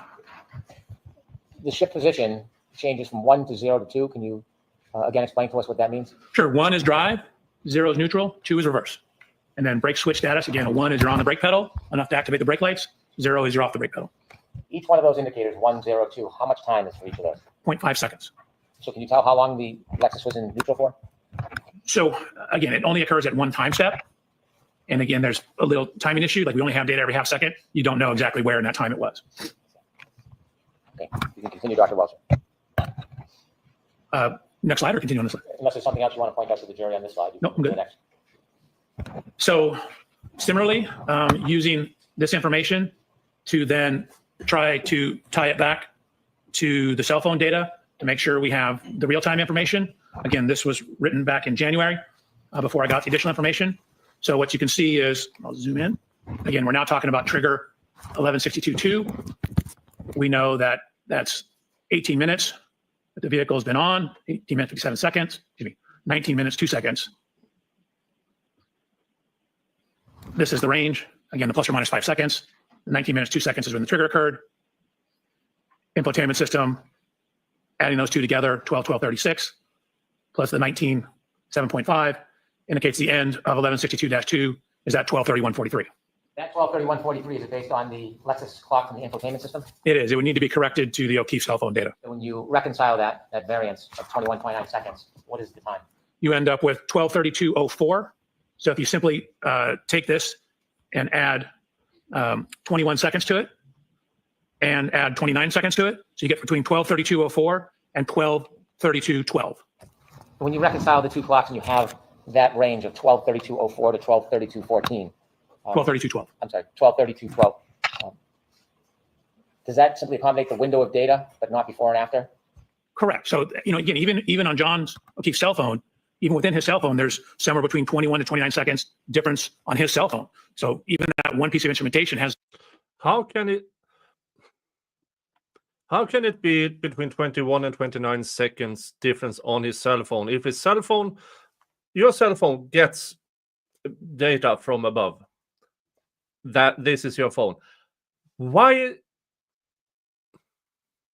It doesn't make sense, this time differential here. It just doesn't. And it seems to miraculously coincide with what the prosecution wants them to say. Some variance to it. So we know it's between 21 and 29 seconds at this approximate time. So this is taking into account that variance. So the only time window that you have is based on the data, and that's reflected in the 12:32:04 to 12:32:12. Sustained. Is there any other window you can accommodate with the data you have other than that 10-second window? Yes. What's that? So I was given information about a final lock event on the phone. Let's stick with this window if we can. Okay. Since you only have 10 seconds of data, is it possible from the Lexus clock data to have a larger window than the 10-second window? No, the Lexus, or excuse me, the touchscreen will only give you a 10-second window, but it doesn't tell the whole story because the vehicle's still moving. Understood. Okay, continue, please. So I have this other event, a lock event, and the information I was given that's at 12:32:09. And so we have the text stream data ending at somewhere between 12:32:04 and 12:32:12, which puts this number right in the middle of that. Yeah, isn't that amazing that after Burgess was humiliated, this was before trial, this was when the defense discovered that schmuck doesn't even know the difference between byte and bit. And much rather, they wrote their report and more or less humiliating the guy. And suddenly he writes a new report which puts the time bang where it needs to be. More or less. Continue. Is this a good place to take a luncheon break? Certainly are. Okay, so why don't we do that, Jim? So we'll take 45 minutes for lunch. And again, Dr. Wilson, for the scholarship. Spoiler. Thank you very much. It was more than 45 minutes.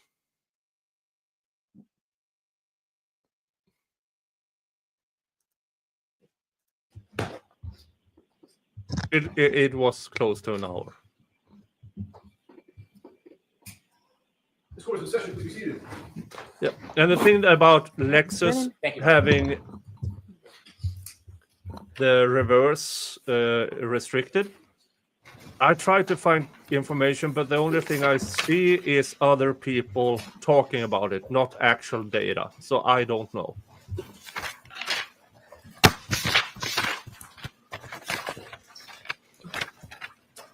Dr. Welcher, when we left off, you had given us your opinion on this slide. Could we proceed to slide 35, please? Slide 35. I believe the next slide is 35. Okay. Now, when we look at this slide, I'm going to ask you to zoom in, and if we can start from left to right, and we can identify each category as you discuss it and explain to us the importance of the columns. So we already touched on this from left to right. The first column is the continuous running clock. Second column is where I converted it to minutes and seconds. You can see we're on trigger 1162.2. This is the second trigger. The particular boxes that are highlighted are where there's change. For example, in the upper right, when you're transitioning from drive to neutral to reverse. And then I already discussed this a little bit, but where the wheel's slipping, you can see you have high acceleration pedal application, increase in the RPMs. But when you look at the effects on the vehicle, you can see that it's accelerating less. So that's indicative of slippage of the wheels. And then I simply show at the bottom the math I use to derive all that. So again, we touched on most of this. It's the same slide you saw before, just to show how corrected for the speed. You didn't explain the math. It was just numbers below. It's trust me, bro, math. If you could zoom in for a second, I want to ask you a question about the RPM column. RPM column, go ahead. If you could zoom in. Oops. You see in the last line, the last piece of data captured, the RPM has changed from 3,200 to 3,300. Correct. And the accelerator is fair to say, is that depressed? What's the way you characterize that? Sustained. How would you characterize 74? What does that mean? I mean, it's 3/4 of full throttle. It's 74% of full throttle. If above it's 74.5, it drops to 73.5 and then back to 74. Why is the RPM higher than above? So there's, again, this data is referred to as being asynchronous. You're recording it at particular times, but the computer's scanning the network for the data. So it's not all on exactly the same time step. Not only that, but there's frequently, Sorry. There frequently is a delay from when you step on the accelerator pedal to when that translates to increased RPM at the engine. It takes a little time to build it up or take it down. Okay, thank you. You're welcome. So similar to what we did on the first one, basically what we did is we took all the text stream data that we had, which includes the shifting, the forward, the reverse, and the steering. Again, there was a tiny bit of leftward steer, and put that into a simulation program where we're simulating what the Lexus will do. So we take into account the mechanical characteristics, the steering response of the Lexus. So this is to show what it represents on the left-hand side. So each one of these little hash marks, different color, represents 10 feet. The red lines show the extent of motion. Remember what I said, initially pulled forward, then backed up, past its initial spot, and then went backwards further distance. So what this shows is where we simulated this in a program called HVE. So that's the vehicle, the Lexus pulling forward. And then it accelerated in reverse, past its initial starting position, and came to rest right there. Doctor, when you say it came to rest there, do you have data that the defendant's Lexus stopped there? No, it did not come to rest. I misspoke. That's where the text stream data ends. As you can see here, it's still going.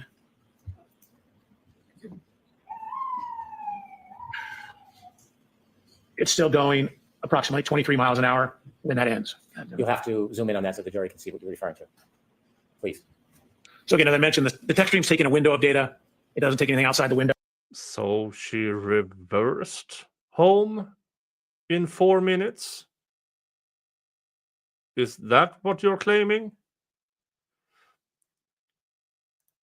Yes, Ashley, the road curved. So how could she reverse without touching her steering wheel when there's a curve? So you can see that when we account for the wheel slippage, that the vehicle at the time of the last data point, again, is at 74% throttle, 3,300 revolutions per minute, and is going backwards approximately 23.9 miles per hour. And you can see it's traveled a total distance backwards of 53 feet back from where it initially started. Or if you consider where it pulled forward 34 feet and then backed up 53 feet, add those two together from the point it pulled all the way forward.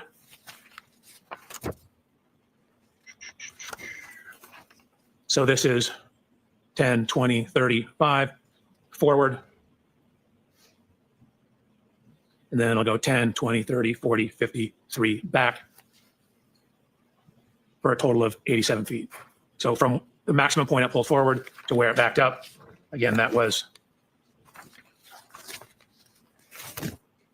34 feet forward, then a total of 53 back, total travel distance of 87 feet. So went all the way forward where it stopped, it then backed up 87 feet. When the text stream data stopped, it's still moving. It's still moving about 23 miles an hour, and you're still at 74% throttle and 3,300 revolutions per minute on the tachometer, RPM gauge. We could turn the light on for a moment. Dr. Welcher, in your analysis of the data and the information you acquired in the evidence that you relied upon, did you come to some conclusions and opinions regarding the defendant's Lexus that evening? I did. As part of that opinion, you mentioned that you considered mileage to map distances as one way of mapping the location of the vehicle. You remember that? I do. If you could provide us with slide.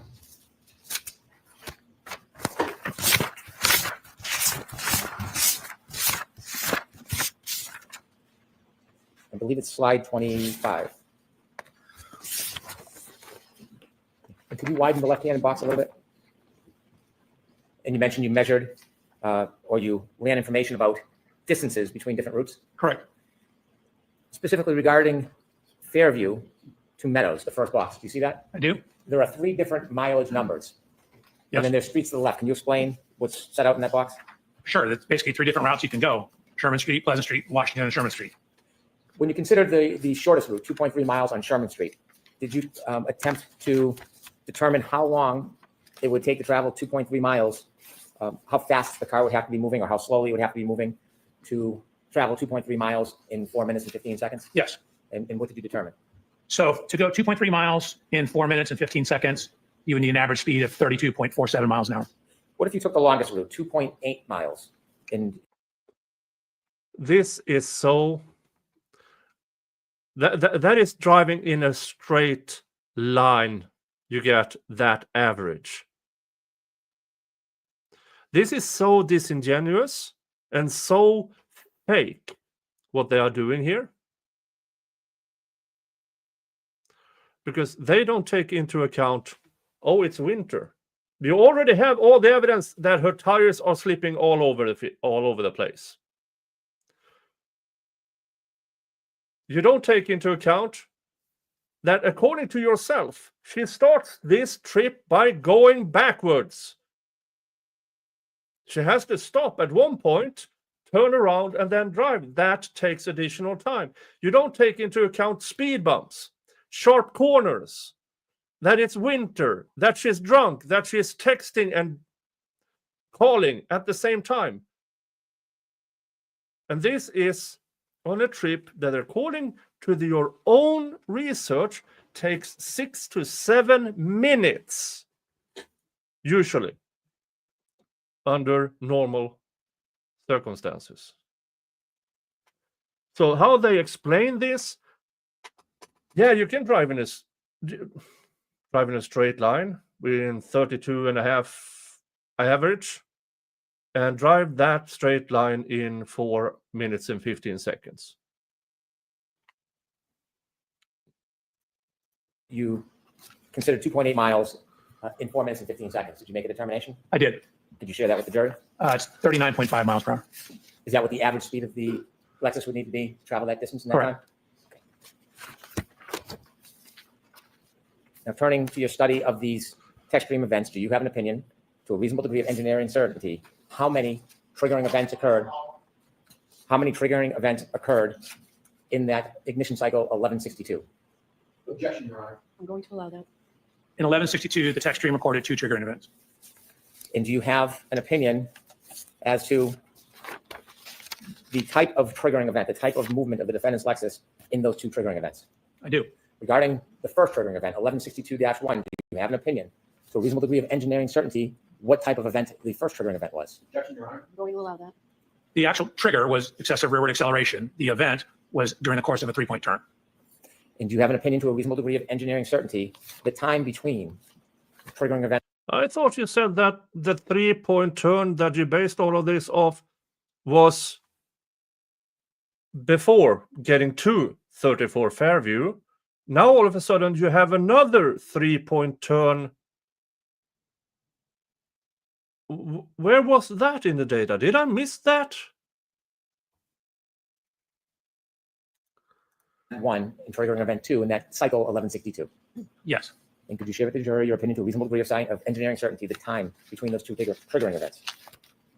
Approximately 8 minutes and 5 seconds. Do you have an opinion, to a reasonable degree of engineering certainty, as to the type and triggering event of the second event, 1162-2. I do. And could you share with the jury your opinion to a reasonable degree of engineering certainty, the type of event to that second triggering event? Now I'm confused. It's, again, the trigger event itself was a transition into So there was a 3-point turn followed by an enormous acceleration in reverse. That 3-point turn, and then 8 minutes later, what?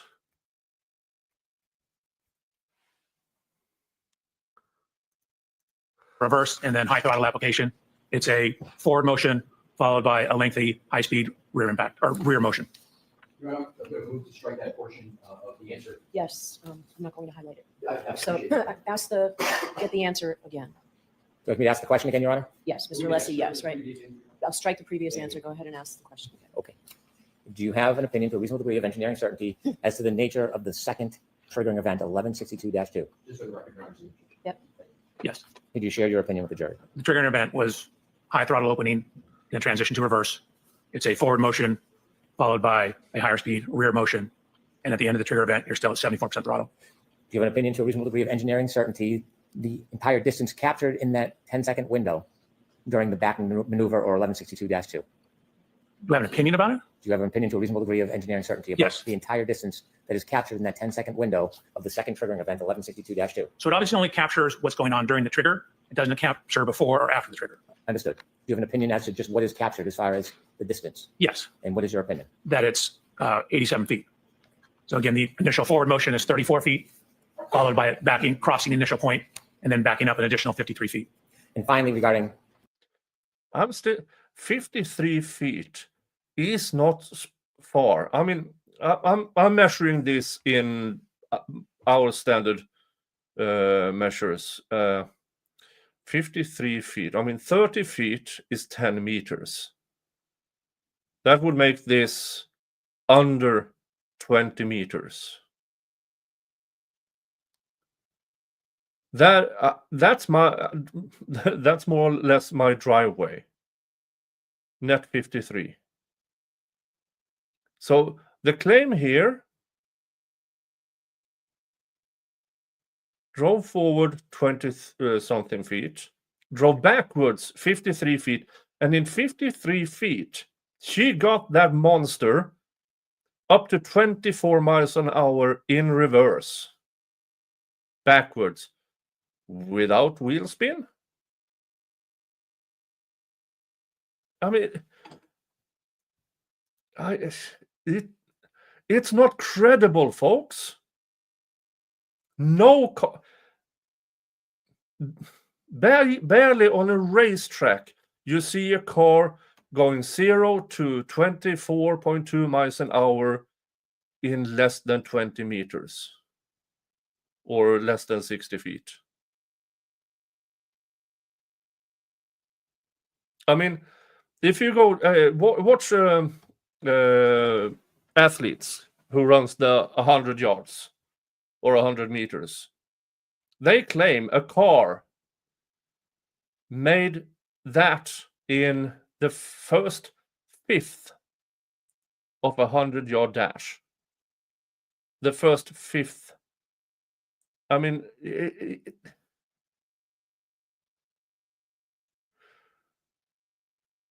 it's 20 yards, folks. Less than 20 yards. And they claim, yeah, the Lexus got up to 24 miles an hour in less than 20 yards. this part of your analysis, I do you have an opinion simply to a do reasonable not degree of buy it. engineering certainty as to whether the defendant's Lexus was decelerating, accelerating, or remaining the same at the end of that data captured at the triggering event 1162-2? It was accelerating at 74% throttle. So it was still accelerating? In addition to your analysis of the tech stream data, one final question. Do you have an opinion to a reasonable degree of engineering certainty the relative time this backing maneuver occurred with the defendant's Lexus that you just spoke about? Yes, And could you share with the jury your opinion to a reasonable degree of engineering certainty? sure. It matches the window of the cell phone data for Mr. O'Keefe that puts it in front of 34 Fairview. So the backing event occurred somewhere between 12:32:04 and 12:32:12. So I end now of the want to event. turn to a different part of your study of this case. Okay. At some point, did you try to determine whether there was an intervening event that could have caused damage to the defendant's right rear taillight separate from a collision at Fairview? I did. Objection. So the form of the questions, Brennan. At some point, when you looked at the data and analyzed this case, did you consider including or excluding evidence, or did you analyze evidence to reach a conclusion, including or excluding whether there was an intervening event that caused damage to the defendant's Lexus right rear taillight? Yes, I did. When you started your analysis, what information or claim or evidence did you become aware of that you want to analyze to include or exclude as the cause of that damage? Sure. So my approach to this case is three prongs. I'm looking at the downloads, the technical information. I'm looking at this backing incident, and then I'm looking at Mr. O'Keefe's injuries and how they relate to the events, potentially. So the second prong, which is looking at this data. So I had a Ring doorbell video showing Miss Reed backing the Lexus out of Mr. O'Keefe's residence at approximately 5 o'clock in the morning. And so we wanted to look at the backing activity and whether that contacting Mr. O'Keefe's vehicle, whether that was sufficient to cause, or what damage it could cause, in particular, was it sufficient to cause damage to the right rear taillight of the Lexus. Oh, this is going to be interesting. Oh, this is going to be interesting. When you were asked to engage in the study, were you ever asked? Now, this is what we are going here is some, sorry, is a place where it might be damaging to the defense. asked to reach a certain conclusion? Never. Was there ever any influence other than the data and facts on your analysis? There's never been influence. The influence, again, it's whatever the data shows. When you engaged in whatever studies you undertook that you'll explain to the jury, were you given any direction or limitations on what you could or should do? No. When you received the information, did you understand, regardless of the result, it would be provided to everybody? I guess generally, yes. I mean, I go through the data, I give you the results. You do. Yeah, you gave it mid-trial after changing your mind after Burgess changed his mind after he was humiliated by the defense experts. Do with them whatever you see fit.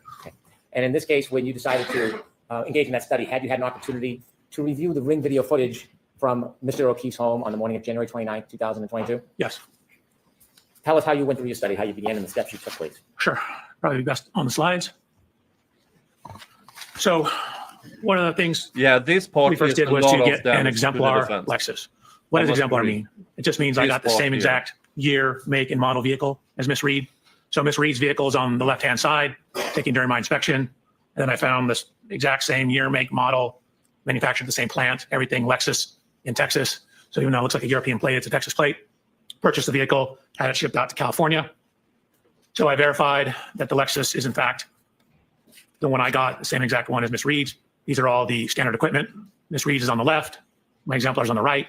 It says Reed Lexus TIS, that's Toyota Information Services, or Toyota Information System. So I ran it through TIS, which is the umbrella program under which TechStream runs. I also ran it through My Lexus, which is the Lexus website. And then started about doing what's referred to as a photogrammetric analysis of the video. Can you explain to us what a photogrammetric, help me with the word, photogrammetry? Photogrammetric. We're doing photogrammetry is a photogrammetric analysis. What does that mean? It's just a big fancy word to saying you're looking at data and photographs. And what we're trying to do is take two-dimensional images, say you get from video or photographs, and knowing some information about the photographs and some of the dimensions of things in the image, get or convert it to a three-dimensional space. In other words, be able to get exact three-dimensional measurements out of that two-dimensional image. So I had the video, just to show the provided video that I was given.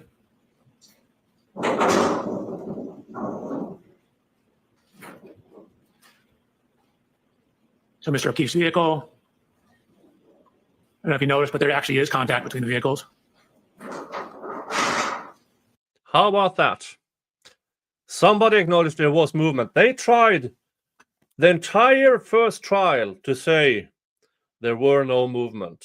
And here he is, the new expert. Oh, you can clearly see its movement. Let's go back 5 seconds. See what's missing here. I don't know if you noticed, but there actually is contact between the vehicles.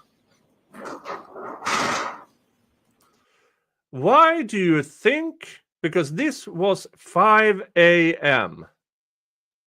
in the morning, roughly. Why do you think he skipped the parts of this video where you can actually see the right rear taillight?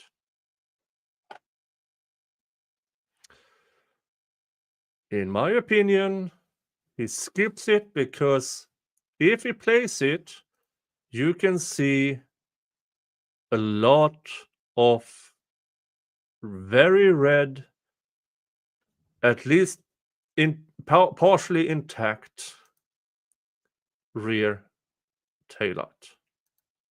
We went through this last week when we checked the Trooper Paul testimony, I think. So one of the first things we wanted to do is determine the frame rate, which is how many video frames are played per second. Your normal kind of video camera has about 30 frames per second. Your standard movie is 25 frames a second. You know, a modern IMAX is like 60 frames a second. The frame rate of the camera, how many images it shows per second, because video and films are just single images played really fast, so it looks like motion. And so determining the time between each frame tells you how much time occurred. So if we know the time between each frame, and then we can figure out how far the vehicle moved, distance divided by time is speed. So we put it through a couple different programs. This is called AMP5. We got 19 frames a second. This is a specific forensic program called Axon Investigate, 19.8 frames a second. This is a publicly available program called FFMS. Same thing, 19.8 frames a second. Another program, Media Info, 19.8 frames a second. Anyways, 5 different sources, we're getting 19.8 frames a second. So then what we've done is add information now. So now we know how many seconds each frame represents. We now put a clock back in to tie that into time. So it's the same exact video, except we have a frame counter now, and we have a time.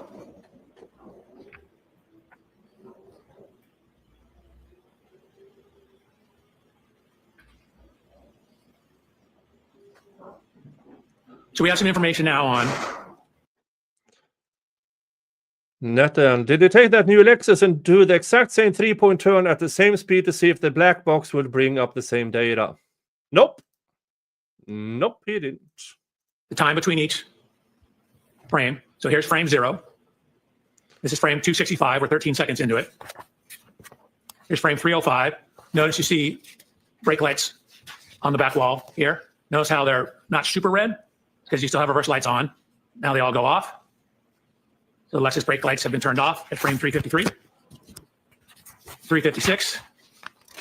Lexus brake lights begin to come on. 357, they're back on.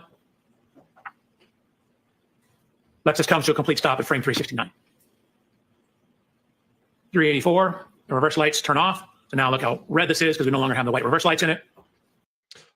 If the right rear taillight is completely shattered, why is it red reflecting on the Traverse?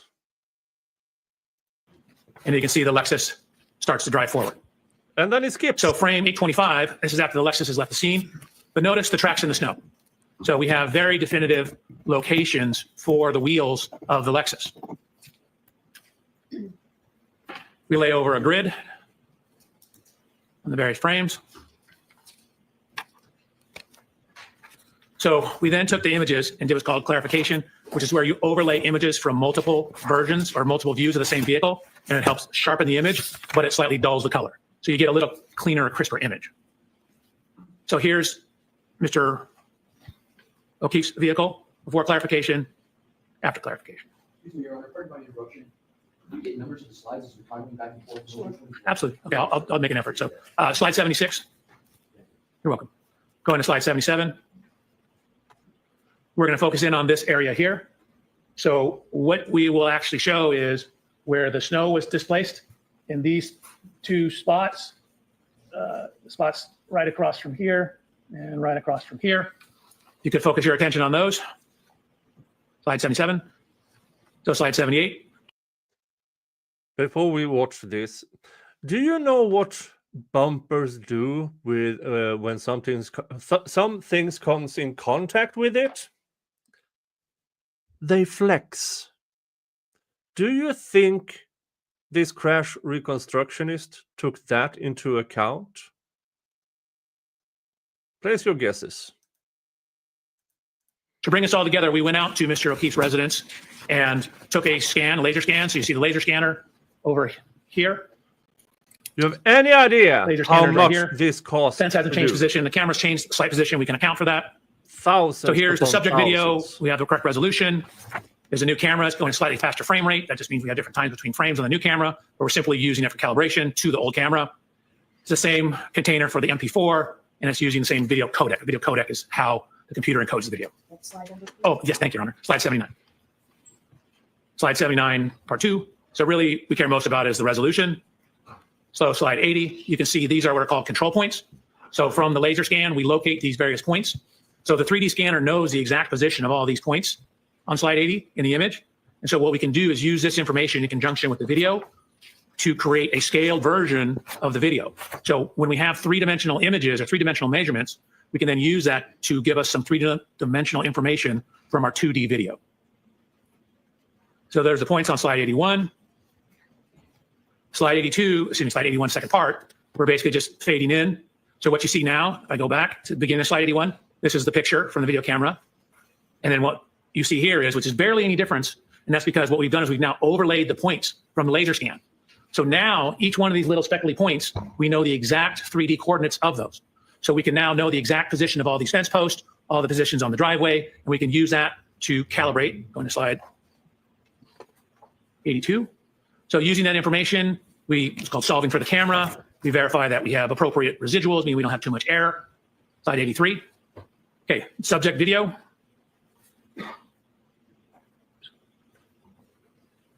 Then this is the subject video with the control points overlaid on it. That's a subject video where we're phasing in the laser scans of the scene, 84. So this is both on slide 84. I'm just toggling between the point cloud and the video. And what I'm trying to illustrate is how well we were able to overlay the point cloud onto the video data. So for example, if you say watch one of these fence post points up here while I toggle between the video, there's a laser scan, there's the video. So we've done a good job. Again, the residuals show that we've done an adequate job of matching the data. Slide 85. So what I'm doing here is toggling between, this is the video of the car. Remember I told you I went out and I inspected Mr. O'Keefe's vehicle and did a laser scan of it? So we're now taking that laser scan of the video, or excuse me, of the vehicle, and overlaying it onto the car in the video. So this is the video image. That's the laser scan laid on top of it. So we know all the dimensions in the laser scan. We know all the dimensions in the scene of this. We have the tire tracks. We can create and take data points along the tire tracks, create a map of those. So green is the right rear. Again, the vehicle's backing out, coming, slide 87, coming out this direction, backing here, stopping, pulling forward towards the bottom of the screen. Backing out here, pulling forward like here. Slide 88. So this is the Lexus lined up. This is when the Lexus has come to a complete stop. So this would be maximum engagement. Again, this is just toggling frame 88, showing we have the time and frame number. 369 on the same slide. We've now overlaid the Lexus laser scans on top of the image of the Lexus. So there's the video image, a still image that we took from the video. And here's where we overlay the laser scan of the Lexus. So we've overlaid the laser scan of the Lexus onto the Lexus. We've overlaid the laser scan. Oh, I mean, everything in what you're about to see here and are starting to see here with the 3D imaging and everything, we are talking about an experiment 20, 30,000 at least to get all of these things together with the 3D rendering and the computer programming and everything.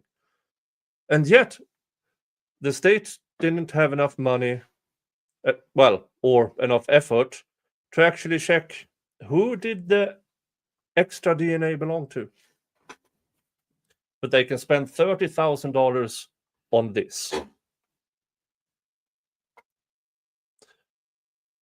Now, this is damaging to the defense because he shows, at least according to him, I have some doubts that the claim that the taillight might have cracked in this altercation unless the defense have something really, really good on that, yeah, that might be debunked. And of the Chevrolet onto the Chevrolet, and we've overlaid the laser scan of the scene onto the scene. So now what that allows us to do, we now know the position of everything in there. And we've also tracked the position of the tire tracks. So that's what it looks like if you overlay the computer model of Ms. Reed's vehicle onto the tire tracks. Slide over, please. Oh, my apologies, Your Honor.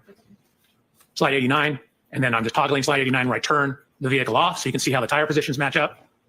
Another toggle of slide 89, how the tire positions line up with where the end of the snow was. From all that information, again, we lined it up in the video, we lined it up in the scene, we have the two vehicles, we can get the exact position of the vehicles when that Lexus stopped. So when that Lexus stopped, that's going to be the maximum engagement.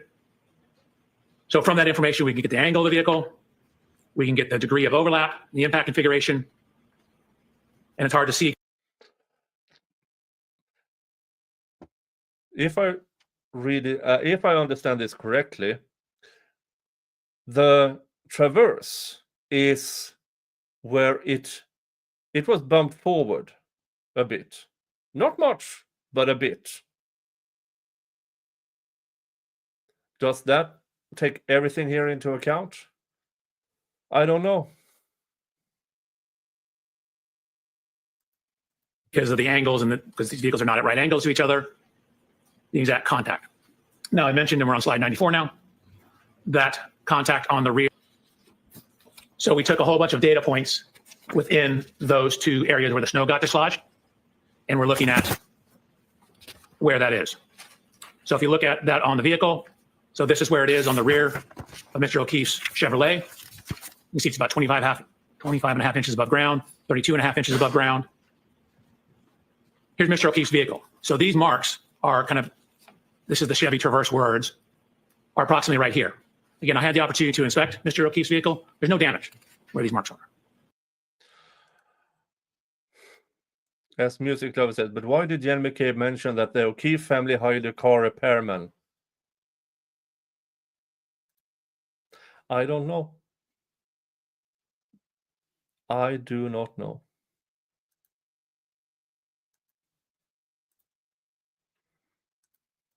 So sure, it knocked the snow off, but it wasn't sufficient to cause damage to his vehicle. We then mapped that data onto Ms. Reed's vehicle to look at where that height is. So you can see the only contact marks are down at the bumper level. I mentioned how that bumper sticks out. This is exactly where you'd expect it. So the only evidence of contact is nowhere near the upper taillight. I emphasize the word upper taillight because it is right in line with the lower taillight, but yet the lower taillight also was not broken. So again, 25 and a half, that's 24 right here, 25 and a half, that's 24 right here, 25, 25 and a half, that's right where that scuff mark was.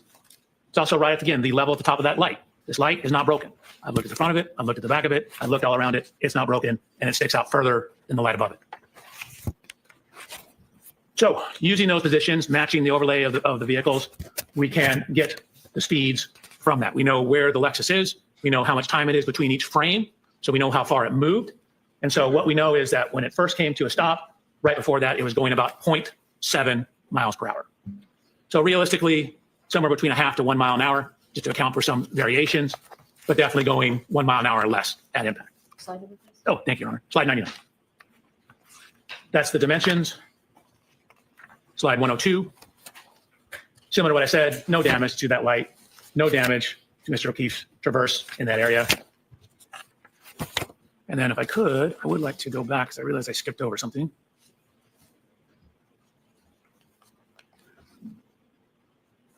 So this is slide 85. So this is Mr. O'Keefe's vehicle before contact.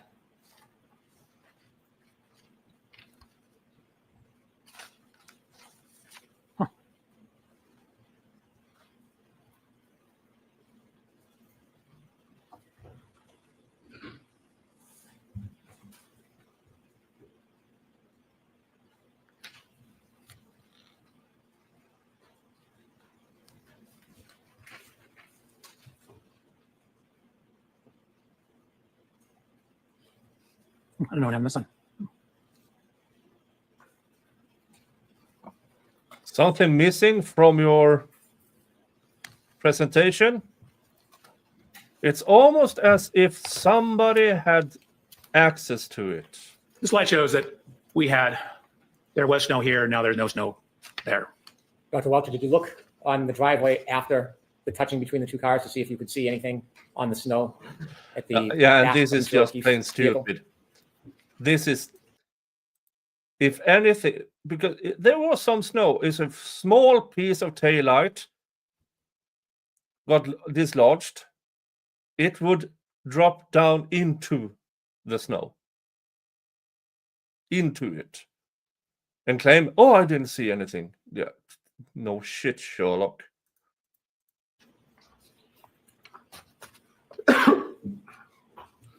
So referring to this slide, this is after the Lexus has pulled away. Looking in the snow, I see nothing in the snow. Were you looking for anything in particular? Of course I was. I was looking for taillight fragments. In any of the videos that you have that show Mr. O'Keefe's vehicle after the defendant's Lexus touches it, do you ever see any remnants or shards or fragments of taillight on the ground? I do not. When you did your analysis and study, trying to Maybe include or it exclude was caught this on touching her as the source of bumper, damage to the magic bumper. the defendant's Lexus rear right taillight, did you consider speed as part of that analysis? I did. Did I you consider speed, and then again, knowing we have the positions of the vehicle, we looked at the degree of overlap, and there's only about 2 to 3 millimeters of overlap between the vehicles, which is insufficient to cause the tail light that's recessed in from the edge on the right rear of the Lexus to contact the rear of the Chevrolet. Considering all the data analysis that you did you come to a conclusion to a reasonable degree of engineering certainty whether the right rear taillight of Ms. Reed's Lexus was broken or damaged during the contact with Mr. O'Keefe's car at around 5:07 a.m. on January 29, 2022? That impact did not break or crack that tail light. Is that your opinion? That's my opinion. Is that to a reasonable degree of engineering certainty? That's to a high degree of engineering certainty. You mentioned there were 3 areas of study, and we've been through 2. Correct. Could you tell us what you focused on your 3rd area of study regarding this case? So the third area of study, I'm now focusing in on the injuries, the at-scene physical evidence, taillight fragments, broken glass, things of that nature. Okay. And when you conducted your studies and reached conclusions, did you, in your PowerPoint, provide slides to help explain your process and inevitably your conclusions? Yes, sir. You can take us through the 3rd section of your efforts regarding this case, specifically your efforts to identify the different pieces of evidence and your conclusions about a collision in this case. Absolutely. Slide 104. Please. So this is a... Is this 105, Dr. Welcher? I'm sorry, 105. Yes, sorry. Slide 105. This is a picture of Mr. O'Keefe's right arm, forearm, hand, and wrist. In anatomy, your arm is defined from your shoulder to your elbow, and then from your elbow to your wrist is your forearm, and then this is your hand. So technically, when you say arm, it really means from your elbow to your shoulder. Most people call this whole thing arm. It's actually the upper extremity. Upper arm, lower arm. The whole thing is the arm. Arm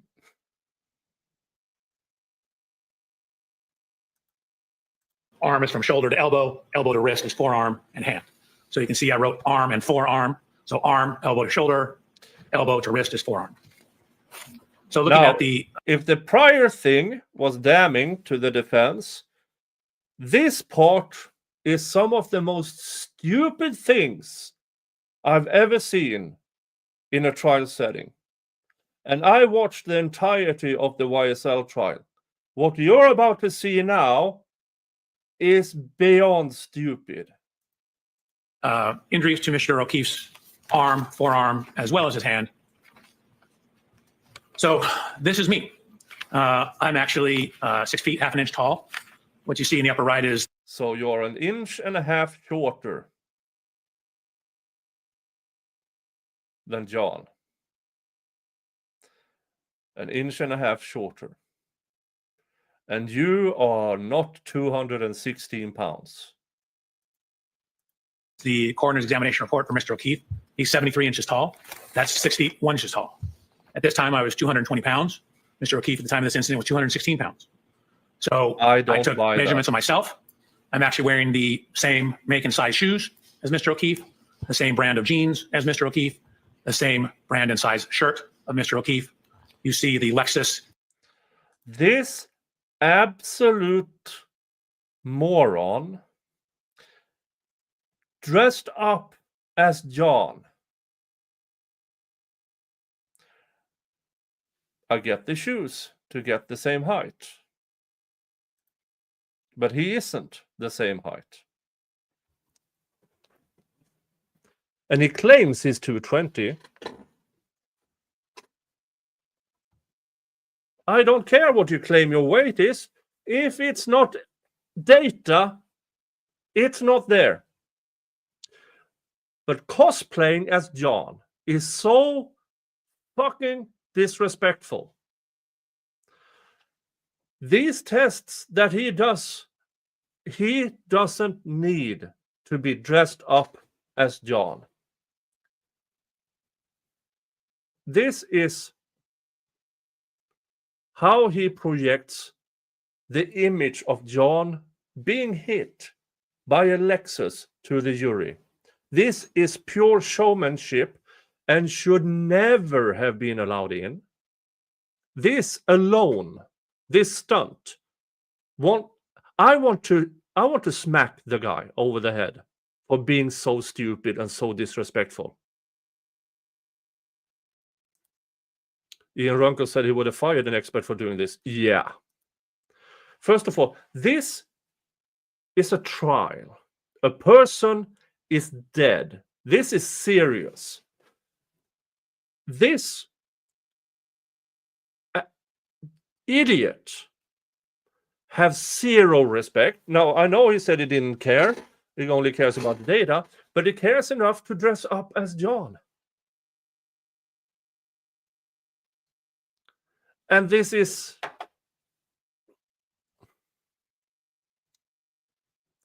I don't know what I would have done if I hired an expert. Now, I'm not in a position to do that. But in Swedish courts, if this were to happen, I no. Everything would have been thrown out. Because here, he is showing clear bias. Because he is trying to influence the jury. I mean, this is like having have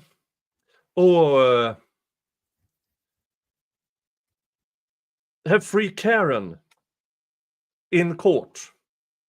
Now, we would love to, but it's improper. Same the other way around. Convict Karen t-shirt in court. No, you don't do that. Just as you don't do this. It's so improper, so insanely improper. When you conduct these kinds of tests, in order for it to at least to visualize to be a professional, you use a PPE, personal protective dress, whatever. You have more or less a hazmat suit on, a white hazmat suit. That's what you have when you're doing test car to pedestrian. Thank you, equipment. Personal protection equipment, PPE. That's what you have. You don't dress up as the victim. This is insanity. In the background, we have matched the height to the Lexus. What I'm showing here is both my height, and then keep in mind where the height of this wing is relative to my right eye. You're shorter than John. So now I'm wearing, shithead. in addition, the same shirt and shoes, same type of sweatshirt, and actually the same kind of baseball hat. And you don't have an ass. You're a white guy who you need to do squats. Folks, my knees are shut. I still have, I mean, this is so... Oh. We tried to determine the exact glass from the Waterfall grill. Found out they were getting different ones at different times, but I ordered my glass from the same distributor that Waterfall Grill ordered their glasses from. So you can see in my right hand here, I have a glass. Here's a glass. It looks similar. It's from the same location. And then in the lower right photograph, what I've done is I've rolled up my sleeve, taken the sweatshirt off, and I'm going to... if you have to roll up your sleeve to do some kind of test, you don't need any of the clothes. It's just there to influence the jury. You fuck. Look at how this contact pattern lines up. So the first set of slides, I'm simply standing next to the Lexus. We know we have a broken taillight. We know how scratches on Mr. O'Keefe's arm. I'm seeing how those may or may not relate to the height and position of the taillight. Dr. Welcher, if you could back up one slide, I have a question for you. In the middle photograph, at the top of the Lexus, there's like a rim. What do you call that? I call it a wind wing. I mean, it could be a wing. Okay, thank you. Air dam would be another. Okay, so. And one other thing here. The texts on these slides should not be there at all. About to do a little bit of testing with Lexus. The first test you're going to see is me just walking backwards or actually sideways into the Lexus. What I've done is I've painted the Lexus right rear taillight with what's called grease paint, kind of sort of like paint, but it doesn't dry. And then I have backed up sideways, side shuffled into the Lexus with my arm out, see what the damage pattern looks like, or basically where someone of Mr. O'Keefe's height's arm would contact the rear taillight. So then what you see is I've shown the photographs again. I show the paint transfer onto my arm, the yellow. So you claim all of that struck the arm and the hand. Your problem here is, first of all, you're an idiot. Second of all, it's been testified to that the bruises on his hands are from IVF.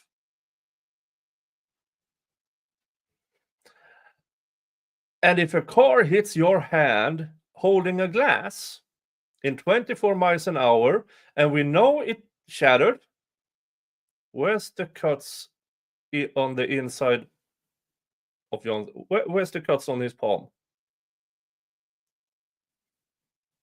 There are none. Zero. You cunt. Grease paint on my hand was to show where my hand would hit the taillight. And so just kind of me walking slowly sideways into it, the approximate location of the taillight, and I'll line it up with the broken taillight in a second, lines up with the approximate location of the lacerations on Mr. O'Keefe's arm. Dr. Welcher, Yeah, and as Gwendolyn says, hand would have broken bones. Definitely. let me ask you a question. When you're engaging these demonstrations, are you attempting to try to show exactly how Mr. O'Keefe was struck? No, so we don't know exactly how he was struck. And pedestrian impacts are extremely sensitive to exact angles. And so where exactly your foot is, whether your foot's off the ground, can have an effect on where you end up after that. We just don't have enough information in this case to determine all that information. We know the taillight was broken. We know the glass was broken. We know we have damage to the rear of the Lexus. We know we have lacerations to Mr. O'Keefe's arm. Yeah, but you forget one thing here. Where is the lacerations in John's palm? So I'm trying to see if there's any correlation between all those. Well, can body Correlation is not posture on a causation. slip or a side slight collision change the trajectory or the injury? Of course.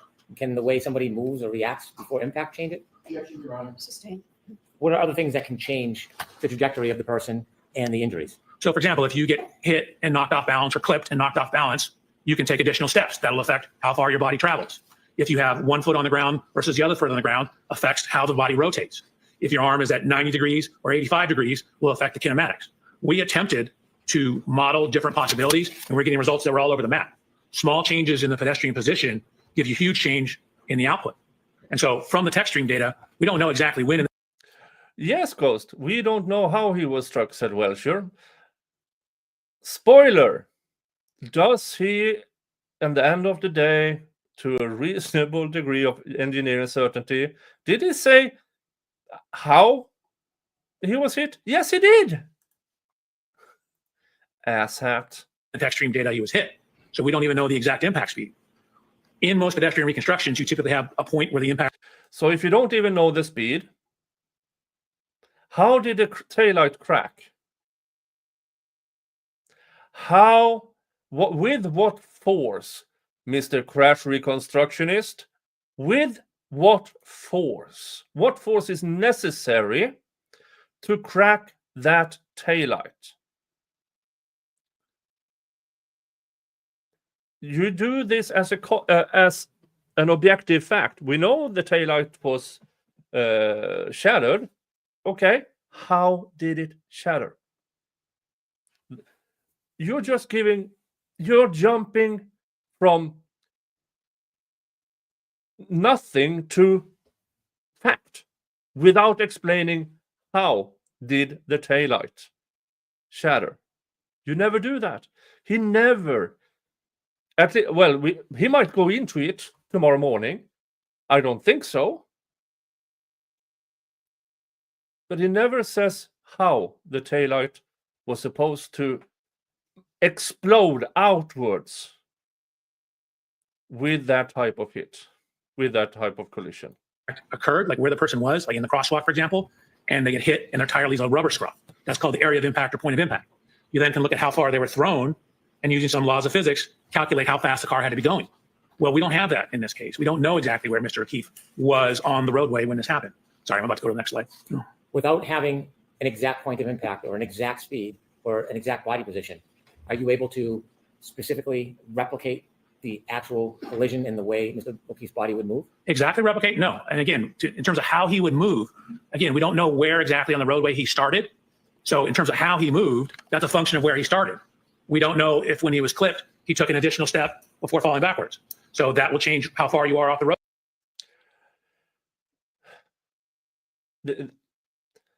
You have an alleged collision area. Then you have an alleged where he was found, which is where he landed. In order for you to get from point A to point B in this scenario, you have to calculate it. What force was needed to get Jan over there? Because, folks, if Jan was rotating and then falling on the back of his head, that means he had more or less a centrifugal motion going down, as in lower speed.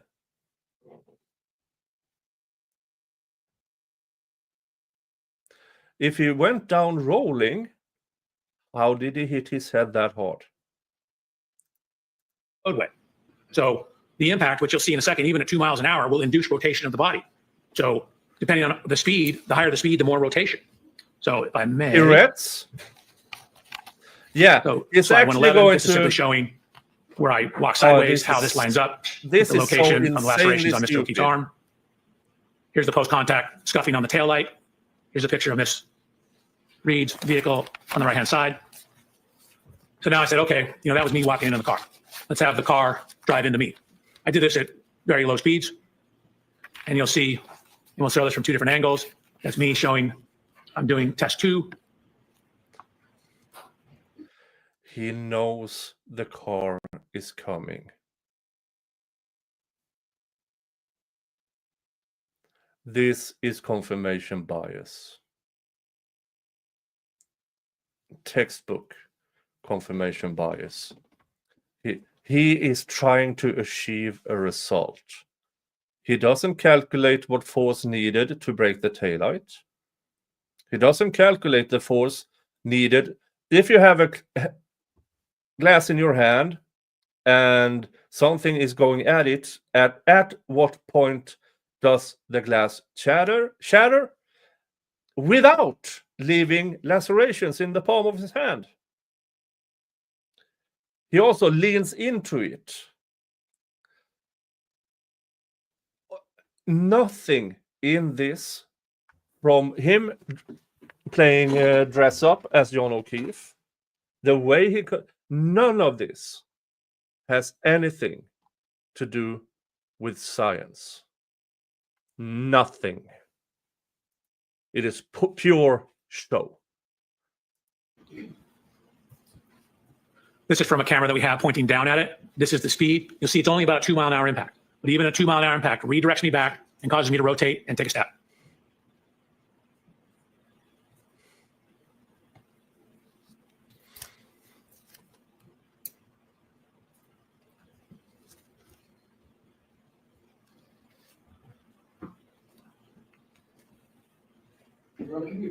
Yes.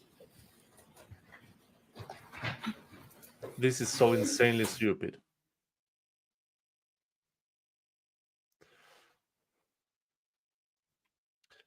And there's a sidebar. For obvious reasons, because he's a jackass.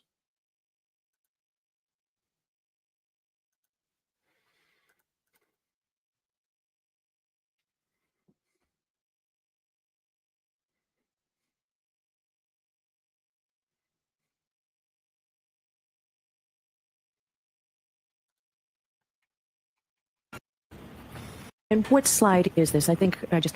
One more video. You walked to the side of the passenger side of the car, didn't you? I did. And why did you do that? I was discussing with them what to do. You were discussing with who what to do. The driver. In no way were you trying to imitate or give a demonstration of what you believed Mr. O'Keefe's movements to be. Oh, no. This speed's just 2 miles an hour. I was having a discussion with the driver about what we need to do to conduct the test. So when you walked up to the passenger side, it wasn't to replicate a study or a movement or give an No, opinion. that walking had nothing to do with this case except for me instructing the driver what to do. Thank you for that clarification. Sorry about that. No apology necessary. Could you go back to the beginning when you were explaining this so we can go through it? So this is the dynamic test 2. So again, this is the view from behind. Just to avoid the confusion, I will start.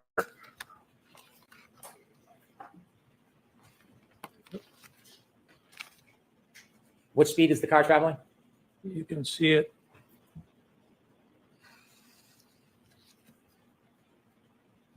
About 2 miles an hour. Excuse me, Your Honor, that is the objection that we spoke about. Oh, okay. All right, so that's noted, Mr. Lessing. So Why couldn't they use a dummy for this test? That's a good question.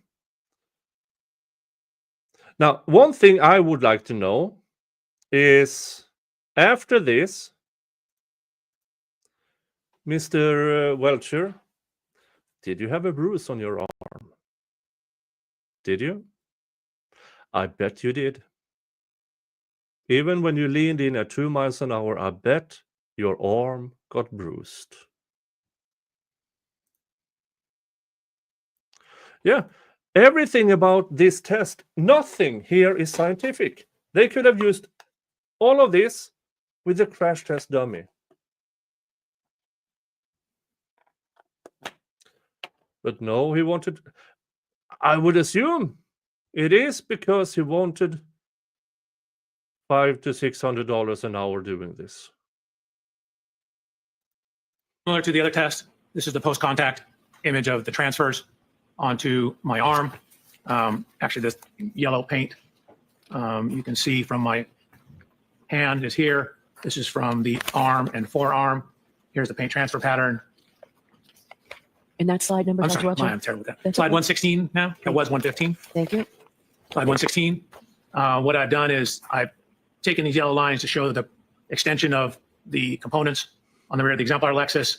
Then I've done this extension of those same components on the rear of Miss Reed's Lexus and shown how the approximate location of the fractures in the taillight match up with the approximate location of the contact of the arm onto the taillight.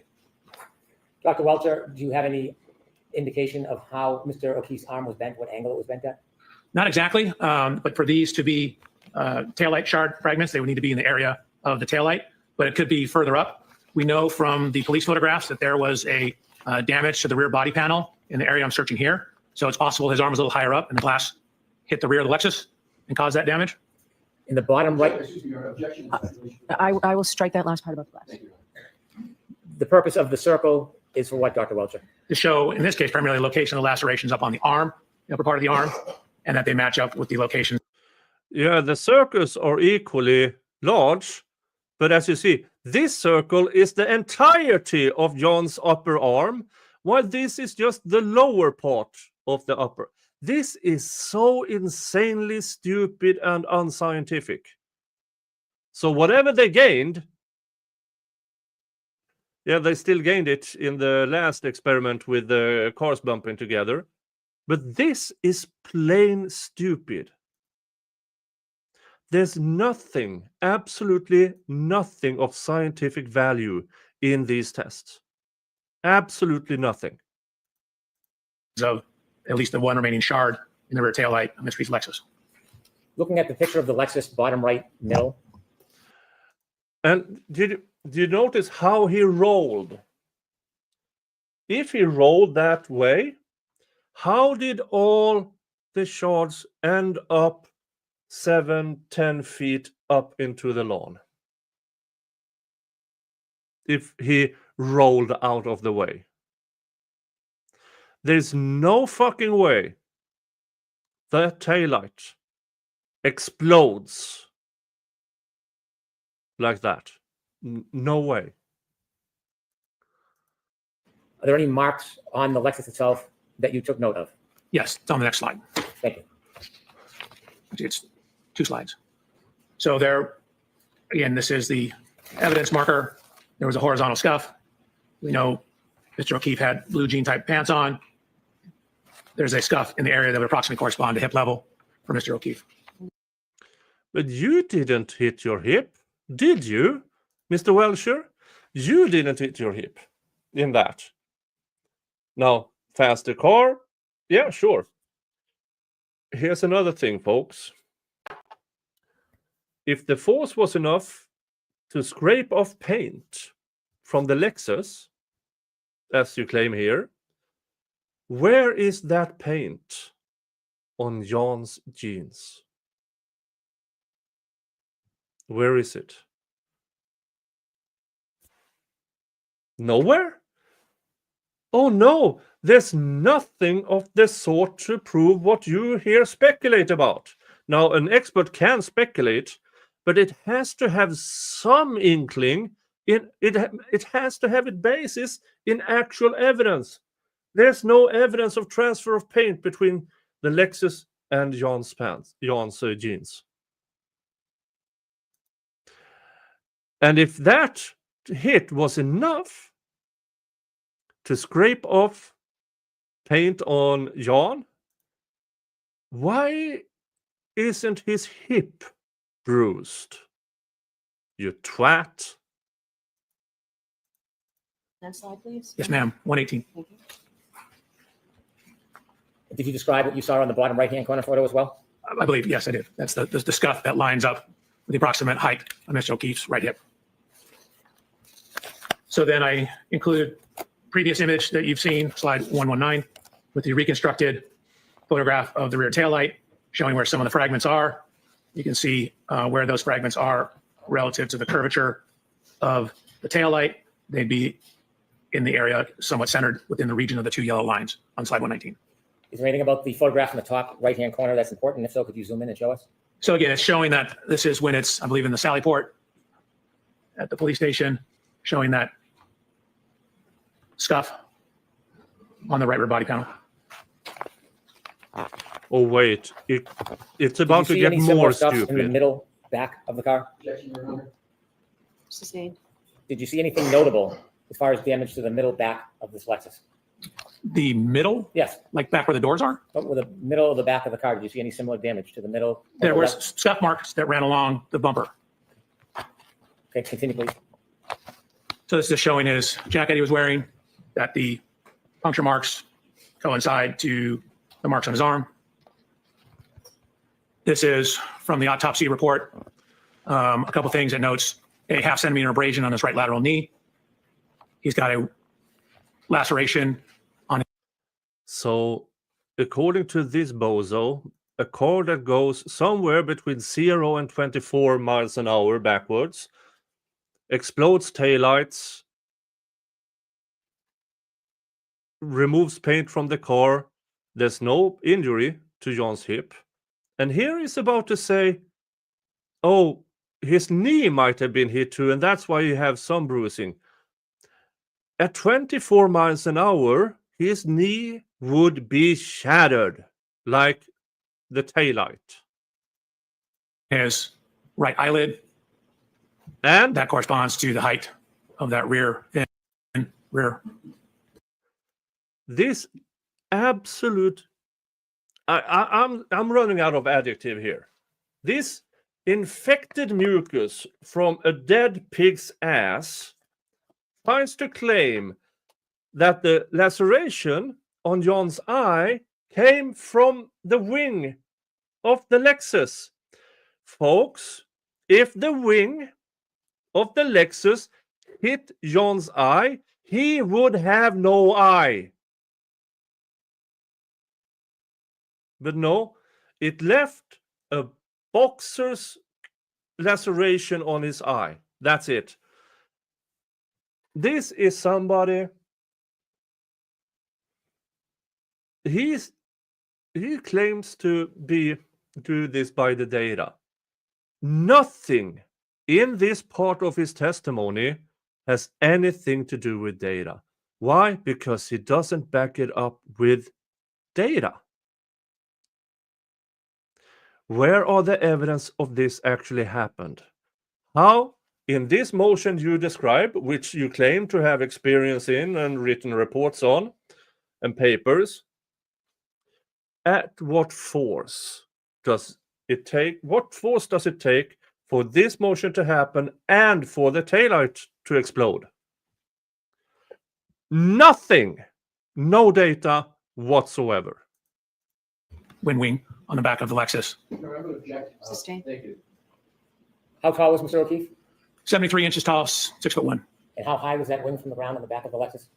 It was about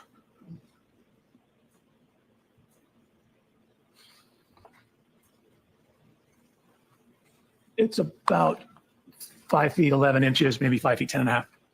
Thank you. You're welcome.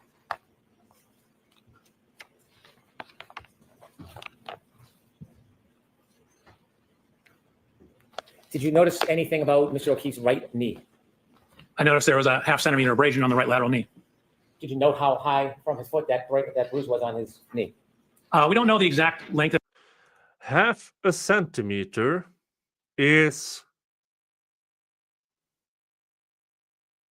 1/8 of an inch. I get that from standing up. A small cut on my knee or something. They show up in the most weird circumstances. Yeah.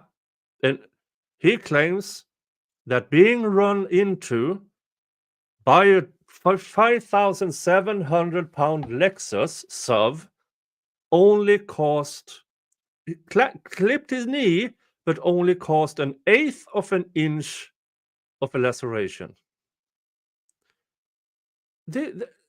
It's insanely stupid. his knee. The abrasion appears to be right here at knee level. If you go back and look at where my knee is, that would be at the proximal level of the bumper. Could you focus in on the bumper to show it relative to the height of your knee? Sure. Is your body shape the same as John O'Keefe? No, nowhere near. So my knee is approximately right here. This is where the bumper is. To the side of Mr. O'Keefe's knee would be in this general area. Okay, thank you. You're welcome. So do you have an opinion to a reasonable degree of engineering certainty about the lacerations on Mr. O'Keefe's right arm and forearm regarding its orientation relative to the broken taillight on the defendant's Lexus? Yes. May I read my report, my opinion? Okay. The location and orientation of the laceration on John O'Keefe's right forearm and arm are consistent with the geometry and orientation of the right taillight of the Reed 2021 Lexus LX570. After considering these three different subjects that we discussed, the tech stream data, analyzing the touching between the defendant's Lexus and Mr. O'Keefe. Yeah, so according to this bozo, the Lexus hit his eye, arm, and hip and knee.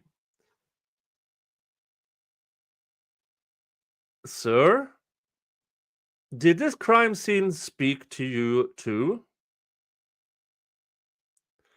This doesn't make sense because his entire side would be black and blue from that impact. Even with the side swipe, he would be black and blue. He isn't. The thing you're describing here did not happen. This is you being paid to come to a conclusion. There's nothing in the data that supports what you are doing here. O'Keefe's car, and then your demonstrations regarding the injury to Mr. O'Keefe's right arm. Did you consider further evidence in reaching any conclusions as an accident reconstructionist and a biomechanical engineer? Yes, I did. Could you turn us to slide 124, please? So this is some of the location of the physical evidence.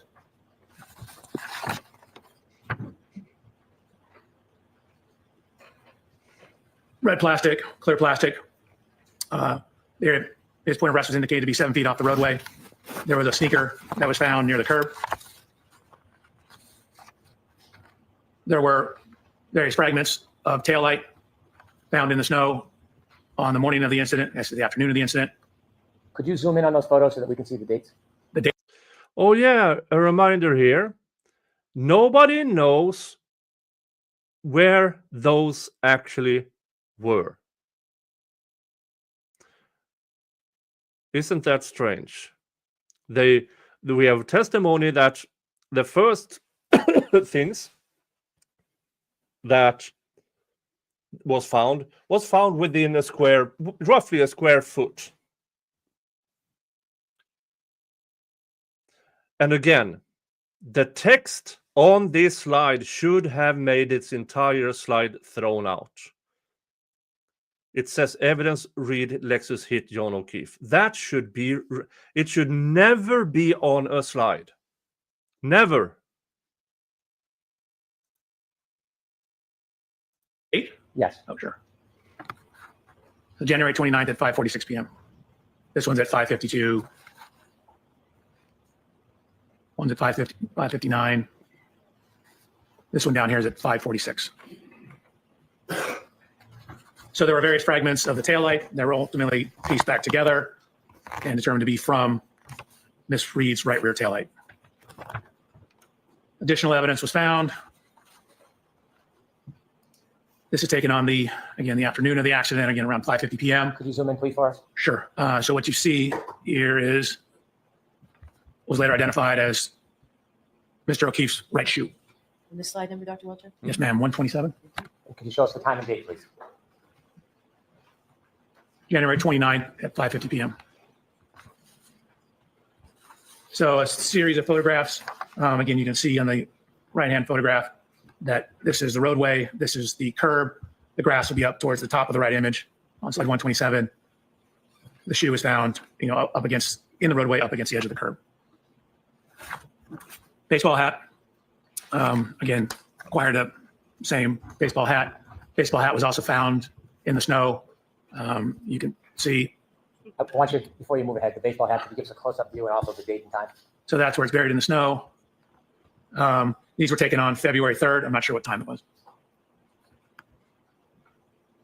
There was also red liquid identified, I believe indicated to be blood, in the snow as well. Yeah, everything about this slide is so bad. Blood found shouldn't be on his slide.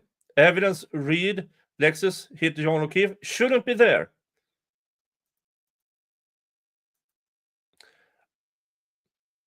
Even in the YSL trial, even with Judge Glanville, he made the prosecution remove texts from slides because it's too prejudicial.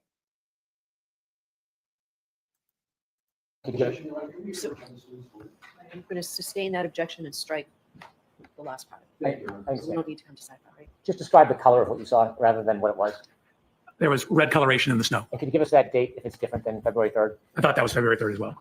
Is there a date on the photograph to the left?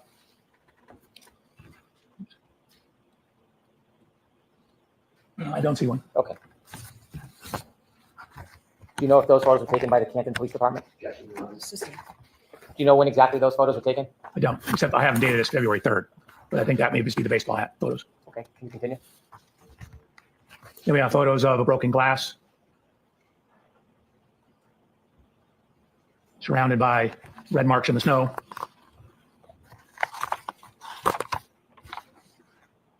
Continue, please. This, by the way, is the flagpole. And that slide number, please, Dr. Yes, ma'am, 129. Thank you. Slide 130. Can you enlarge that and explain to us what that is? Sure. So at the bottom, it indicates where it's from. So this was from a presentation I gave looking at pedestrian injury biomechanics back in 2005. And what it's showing is what are the most common injuries in pedestrian impacts. So what it shows is head injuries are the most common injury in pedestrian impacts. So on the right-hand side, It's all injuries. Now, this is good statistics. I've seen this myself, but this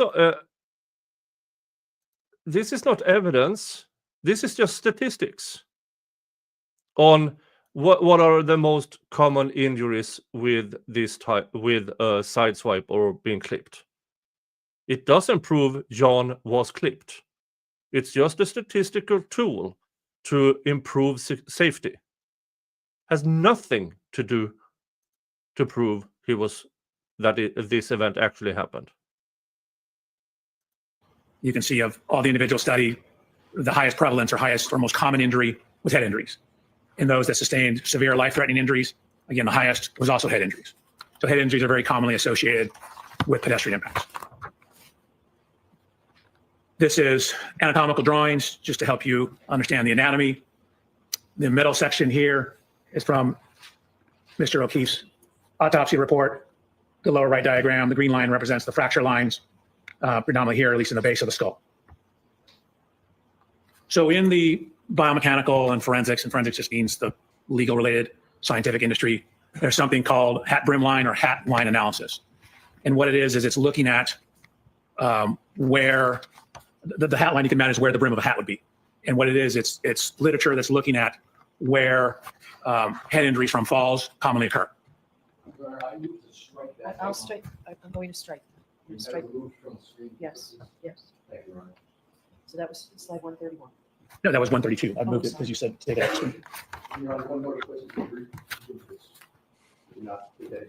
So Doris, when I strike something, that means don't pay any attention. Continue, Dr. Welcher. So I need to go past that slide. Okay, we're gonna go past it. This is the next slide. Okay, if you can continue. Sure. So I provided peer-reviewed scientific literature that looked at a metric where they were publishing research trying to delineate falls versus blows or assaults. And so this metric is in that scientific literature. They looked at a total of 400 different events, 235 falls, 165 assaults.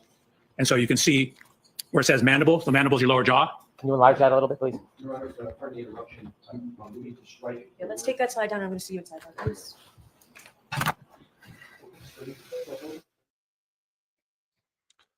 This is insanity.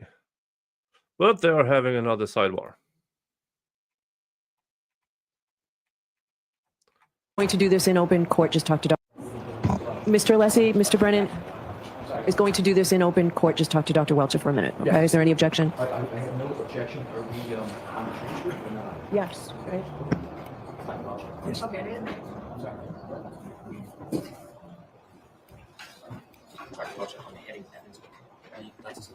Yes. Absolutely. Yeah, it seems like that was one of the forbidden slides because even though he claimed they should be removed, they weren't removed. So it starts on page 124. Is that right, Mr. Brennan and Mr. Leslie? I don't have the whole one in front of me. Dr. Welcher, is that where it starts? That appears to be your honor. Yes. 124. And still, in my opinion, the entirety of that slideshow should be thrown out because he's trying to influence the jury by Right, I don't have it on claiming this is 123. evidence. Karen 123 Reed is a hit blank slide. John O'Keefe. Yes. 123 is a blank slide. Okay. So from triple M, you do not have that. Thank you. Yeah, and you're making a good point here, Natan. So this was the same blood they put in the red solo cups. I thought that was done on the 29th, not February 3rd. Yeah. And I mean, 4 days out, blood changes color. So what those red stuff was, I don't know. They never tested it. 124 Oh, through it was on the 138. Is that 29th. accurate, counsel? Yeah. This presentation is weird. Chrissy, do you need a break? Do you need 5 minutes? Yes, Your Honor. Okay. So if you could do that for us, Absolutely, Your Honor. Dr. Welcher. I'm doing it right now. We can bring the jurors back. Your Honor, if we could just, now I just want to look at the rest. Okay. for 2 minutes, and then Sure. Your Honor has us do that. Sure.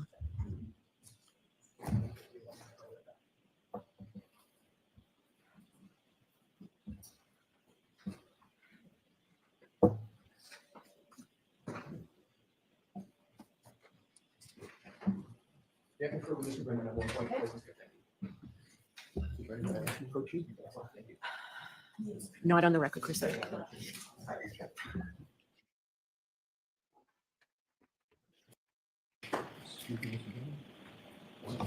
Yeah, they have litigated this damn slide for months, and still, at the back end of his testimony, Sure, it whoops, won't be on the record, right? didn't do the changes I was supposed to.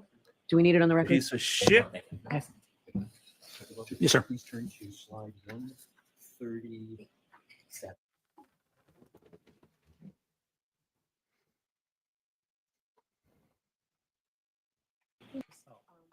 There may be, depending upon what's in the video, there may be more. That's why. Right, but the ones, all right, so.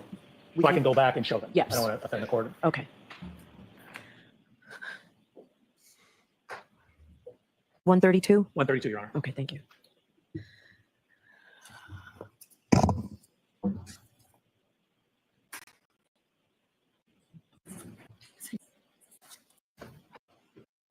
Please double check.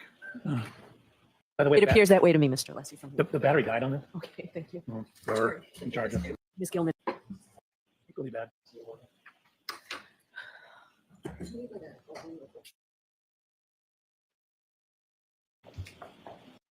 You see the court is in session? Yeah. So that was that entire presentation was his 130. evidence Actually, 130. that Karen Reed's car actually struck John O'Keefe, Uh, not only the media. on the arm, but apparently eye, knee, and hip as well. 132 or 133? 133, please. Oh, the next one after that. It's So we did skip over 132. So we skipped over that one as well. and the hand as well. I forgot the hand, even though they already testified to that the bruisings Did you give them large sections a little is bit? not defensive wounds; it's from the Now, you IVF. mentioned that there were studies that talk about guiding the difference between potential injuries. Correct. Can you explain that? Sure. So I gave 3 papers and someone's dissertation on this issue. They were creating a analysis methodology to differentiate whether the nature and pattern of injuries are more consistent with a fall or more consistent with an assault, or they're calling it blows. Okay, could you walk us through what this chart means? Sure. So this is their flow chart in terms of their assessment. So it starts at the very top. You can see they analyze a total of 400 events, 235 falls, 165 blows or assaults. So what you do is you ask yourself on the first set of arrows, you look at the mandible, the jaw. And MRS, as you can see at the bottom down here, refers to a simple fracture or multiple fractures. A is no fracture. Mr. O'Keefe has no mandible fracture. So that means we go down this row. It then looks at all facial fractures. So these are the bones that constitute the face. So if you have a facial fracture, you go to your left. If you have no facial fracture, you go to the right. So if you have some event, no mandible fracture, no facial fracture, what they've indicated that is predominantly associated with falls and not assaults. Thank you. You're welcome. In addition, did you do any further study on the force of a person falling back and landing on their head? Oops, I did. Could you So what I did was I did what are called drop test. I took an anthropomorphic test device, ATD, which is just a fancy name for a crash test dummy, and dropped it backwards onto a hard surface to look at what happens if you were to say fall backwards and hit your head onto a hard surface. So on this particular photograph of Mr. O'Keefe in the upper left, there's noted to be abrasions above the fracture line in the area. You can't see that at all. You can see noted to be abrasions right here. Ron, I brought a hat. That was one I used in my testing. May I put it on and demonstrate something? Mr. Lessie, If you would like a sidebar, or I can- are you objecting? I am. That's a stage. No, you can't. So I will show you the dummy test I did. Watch when the shoulders hit the ground and the head hits the ground. It creates kind of an arc path that will drag and slide objects up the head. So if you have something such as a baseball hat, it'll cause it to drag across the scalp, dragging it up to a similar location to where these abrasions are. So here's the testing. Again, this is the crash test dummies you see on television. This is myself. They're giving me similar instructions, telling them what we're going to do. He said, and watch, shoulders come in, then the head contacts the ground. What you see is if you fall backwards and land on a very hard surface or hard surface, you'll get extremely high loads on the head. If you compare that to data in the science, Sorry to interrupt. Yeah. Please explain what the chart is before you explain.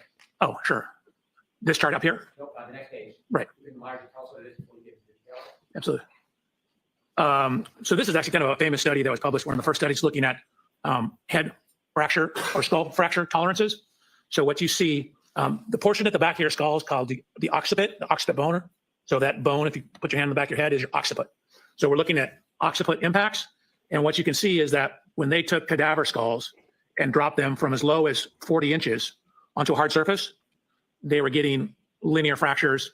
And you can see even at 40 inches, it was called a stellate fracture. Stellate means star-like. You get a fracture that goes out like a star. So even at a 40-inch drop height, you have sufficient force when landing on a hard surface to cause skull fracture and a level 3 type skull fracture. So Mr. O'Keefe, again, is 73 inches tall. His occiput is about 4.6 inches down from the top of his skull. That means it would fall a total of about 73 minus 5 would be 68. So just under 6 feet. So 72, 4 inches under. So 5 foot, 8 inches is the fall height. What is data showing that even at a fall height as low as 40 inches onto a hard surface, you can get fairly severe skull fractures. Thank you. Dr. Welcher, regarding your third part of your analysis, did you come to a conclusion to a reasonable degree of engineering certainty whether or not the defendant's Lexus collided with Mr. John O'Keefe on the evening of January 29, 2022, around 12:32 a.m.? Yes. Before you give me your opinion, I'd like you to share with the jury what that opinion is based on. Sure. So it's based on the 130 slides you've seen, based on my personal inspection of the Lexus, the correlation of the text stream data with the infotainment data, as well as Mr. O'Keefe's cell phone data. It's looking at, I guess, where the taillight wasn't broken. It's looking at the physical evidence at the scene in terms of taillight fragments, glass fragments, red color in the snow. We have the cell phone data, the location and position of the arm lacerations, the air temperature at the time indicative of sufficient to freeze, the location of the fracture on the back of his head relative to the scientific literature, my testing of forces available falling onto a hard surface, published science on the fracture forces associated with falls.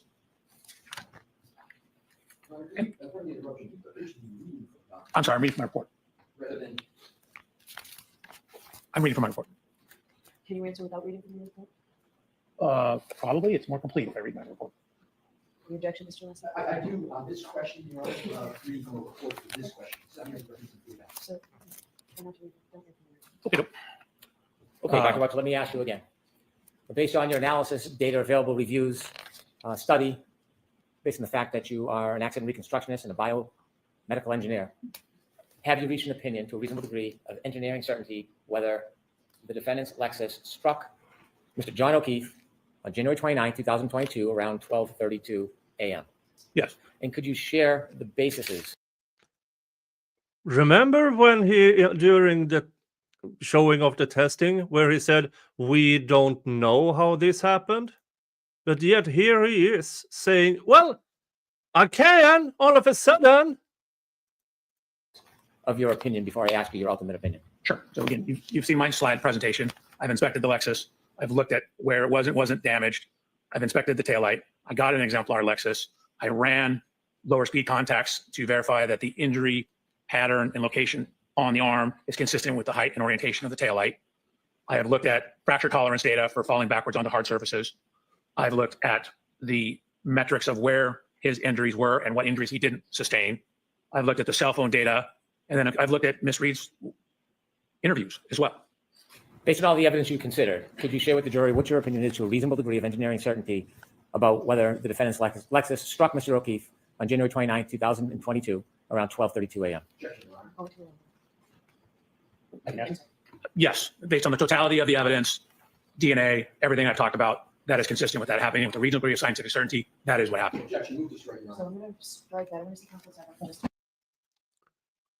And that is objected to and stricken because nowhere in his slides or report did he mention DNA. So why all of a sudden did he add add DNA to this.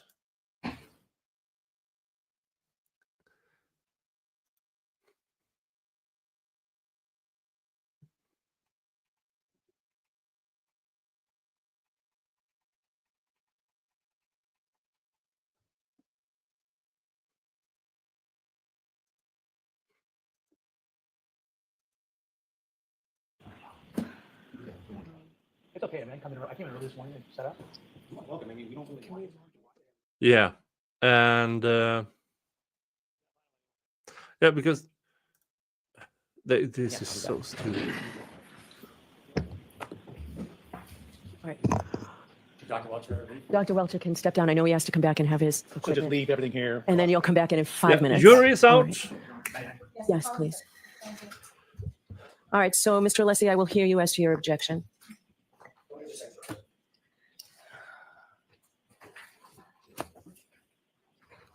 Jury is done for the day. Now they are having a short hearing regarding that last objection. And it was not so much about DNA, but he was asked to conclude.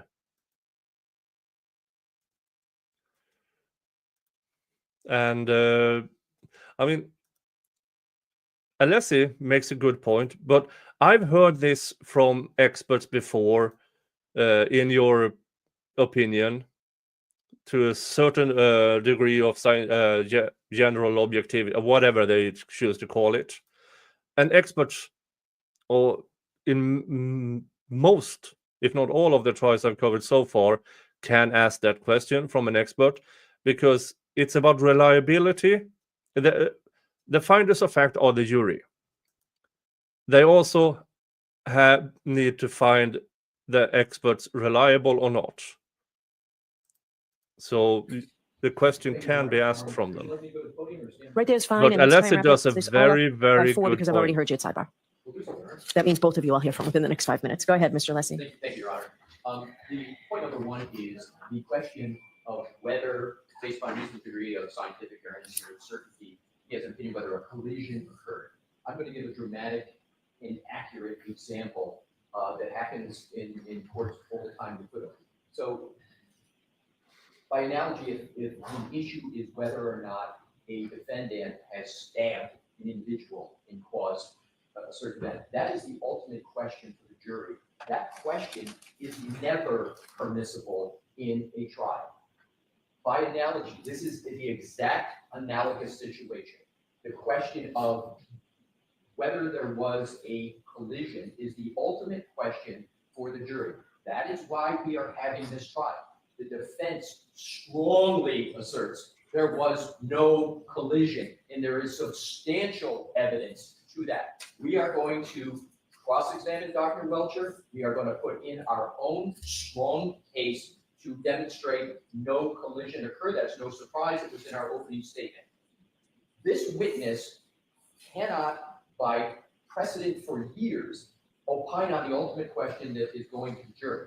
I accept, subject to evidentiary issues, the two questions that a biomechanist always answers in these situations.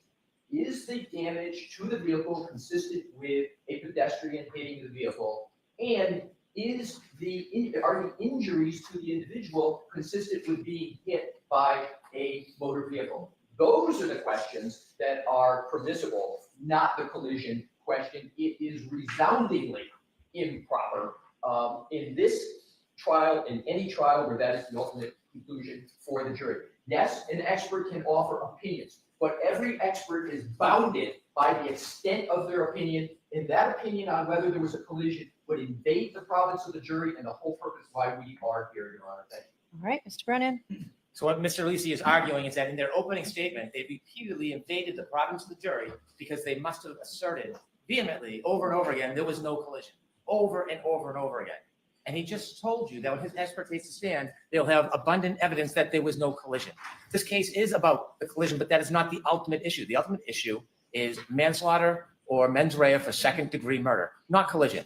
They don't get to define the prosecution's case. They do not get to define or limit the prosecution's opinions. They have no case law. They have no study. They have no jurisdiction or jurisprudence to say what we are limited to. He's entitled to an opinion. His opinion is not limited to whether or not the defendant struck Mr. O'Keefe.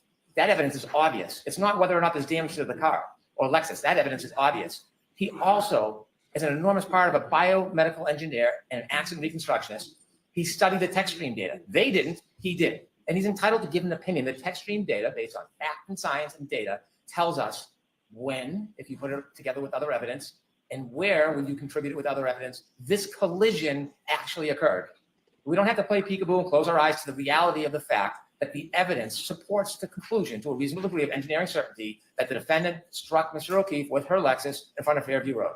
I am not interjecting the defendant. I always refer to her car, so it is sanitized, her Lexus. I've been careful about that. I don't have to, but I'm very careful about it. He is relying on the test stream data, the physical evidence, his independent studies.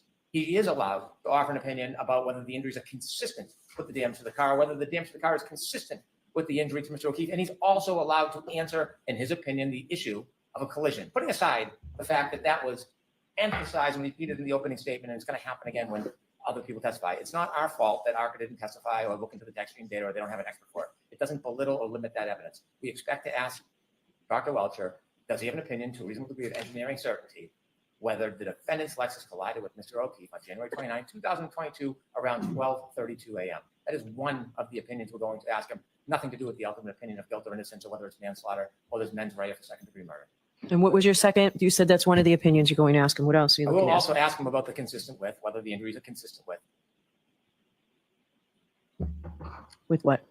I'm going to ask him after this part about the difference between a clip or a side swipe as opposed to a full-on injury, pedestrian collision from a front or back of a bumper. And there are further slides to emphasize that point. And so there'll be an opinion regarding that as well. And you, Consistency with a side swipe or a clip. okay, so this is not the end of Dr. Welcher's testimony. He's just moving on to another area. It's close, but it's not the end. Okay. Go ahead. Yeah. Your Honor, here's a case. Attorney Brennan said, go to case, well, here it is. Commonwealth v. Coleman, 366 Mass 705. And it stands as a proposition exactly that I articulated. I won't repeat it. Secondly, Your Honor, we practice what we preach. I have the ARCA report right in front of me. And I have the report. Is that a new one or is that a? This is the new one. Okay. It's also, the old one is the same. So either one is the same. They do not, Mr. Brennan incorrectly said what our experts are going to do. I don't know why he did that because he has these in writing. Neither Dr. Wolf or Dr. Menschler talk about a collision, a conclusion. It's consistency. So there's two questions I said at sidebar. And for reference, Your Honor, for the most recent is page 15. There is no. I don't have that report, so I'd like a copy of that report. Your Honor, a copy, and I also, Your Honor, refer Your Honor to ARCA's existing report, which I'm going to do from memory. I think it's February of 2024 that was done for the U.S. Department of Justice and FBI, where they basically said and gave opinions on those two items I spoke to you at sidebar. So Attorney Brennan is incorrect when he says what our experts are going to say or not. We've already committed in writing to what they're going to say. We're consistent. We practice what we preach. All right. So we will discuss this tomorrow before we start. I'll tell you my ruling tomorrow before we start. I need to go back and see what exactly came in to evidence today. All right. So I'll see you in the morning. All right. So please. Yeah, so that was day 21. Oof. And we did it in under 4 hours. Yay, with my commentary. So yeah, there is some really damning things in his testimony. I think it's outweighed by his absolute fuckery, but I'm not a juror. I don't know how the jury took this to them. But we can be quite sure that cross-examination will be thorough. And so tomorrow morning, she will make a ruling because there's a bunch of stuff here that wasn't supposed to be presented to the jury. And then Brennan has a few more questions for him, but then it is cross-examination. I anticipated this. So, folks, not tomorrow, but the day after, Thursday. Well, it's not as much as an anticipation because we in Sweden have the day off on Christ Ascension Day. which means tomorrow you can watch the recap with me with the Wheel of Regrets. We can watch the fuckery, hopefully Alessi completely ruining this guy while having a beer or 5. So Thursday is my day off, which means Friday is still work day, so I can't do it more. But Friday, I will try to, well, of course, it is the Slightly Buzzed Friday show, which will be another Wheel of Regrets. So you get 2 Wheel of Regrets this week. 2 Wheel of Regrets this week. That will I got I think it's Korean so-called super hot noodles. So it will be a really, really, really Wheel of Regrets. All right, folks. Thank you. Thank you all for showing up. Thank you for allowing me to do this. Thank you to Christine for being a member for 22 months. Thank you to Horse Welfare for your $5 super chat. Thank you to Brendan for your $5 super chat. Thank you to DSN for being a member for 3 months. Thank you to DSN for $5 super sticker. Thank you to Brandon for your $2 super chat. Thank you so much. If you haven't hit the subscribe button yet, now's the time. And I will send you over to Cadnod Williams, who have news on the YSL trial, part 2. But until, well, I'll see you back here tomorrow at roughly 4:15 p.m. for my recap. And it's going to be glorious. Thank you, guys.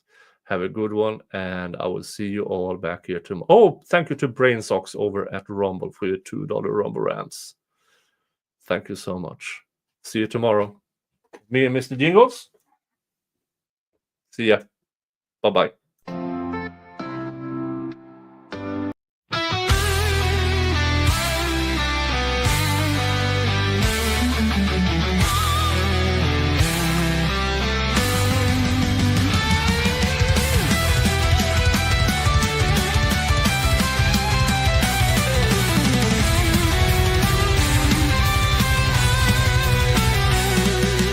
Sail the raven waves, brothers. I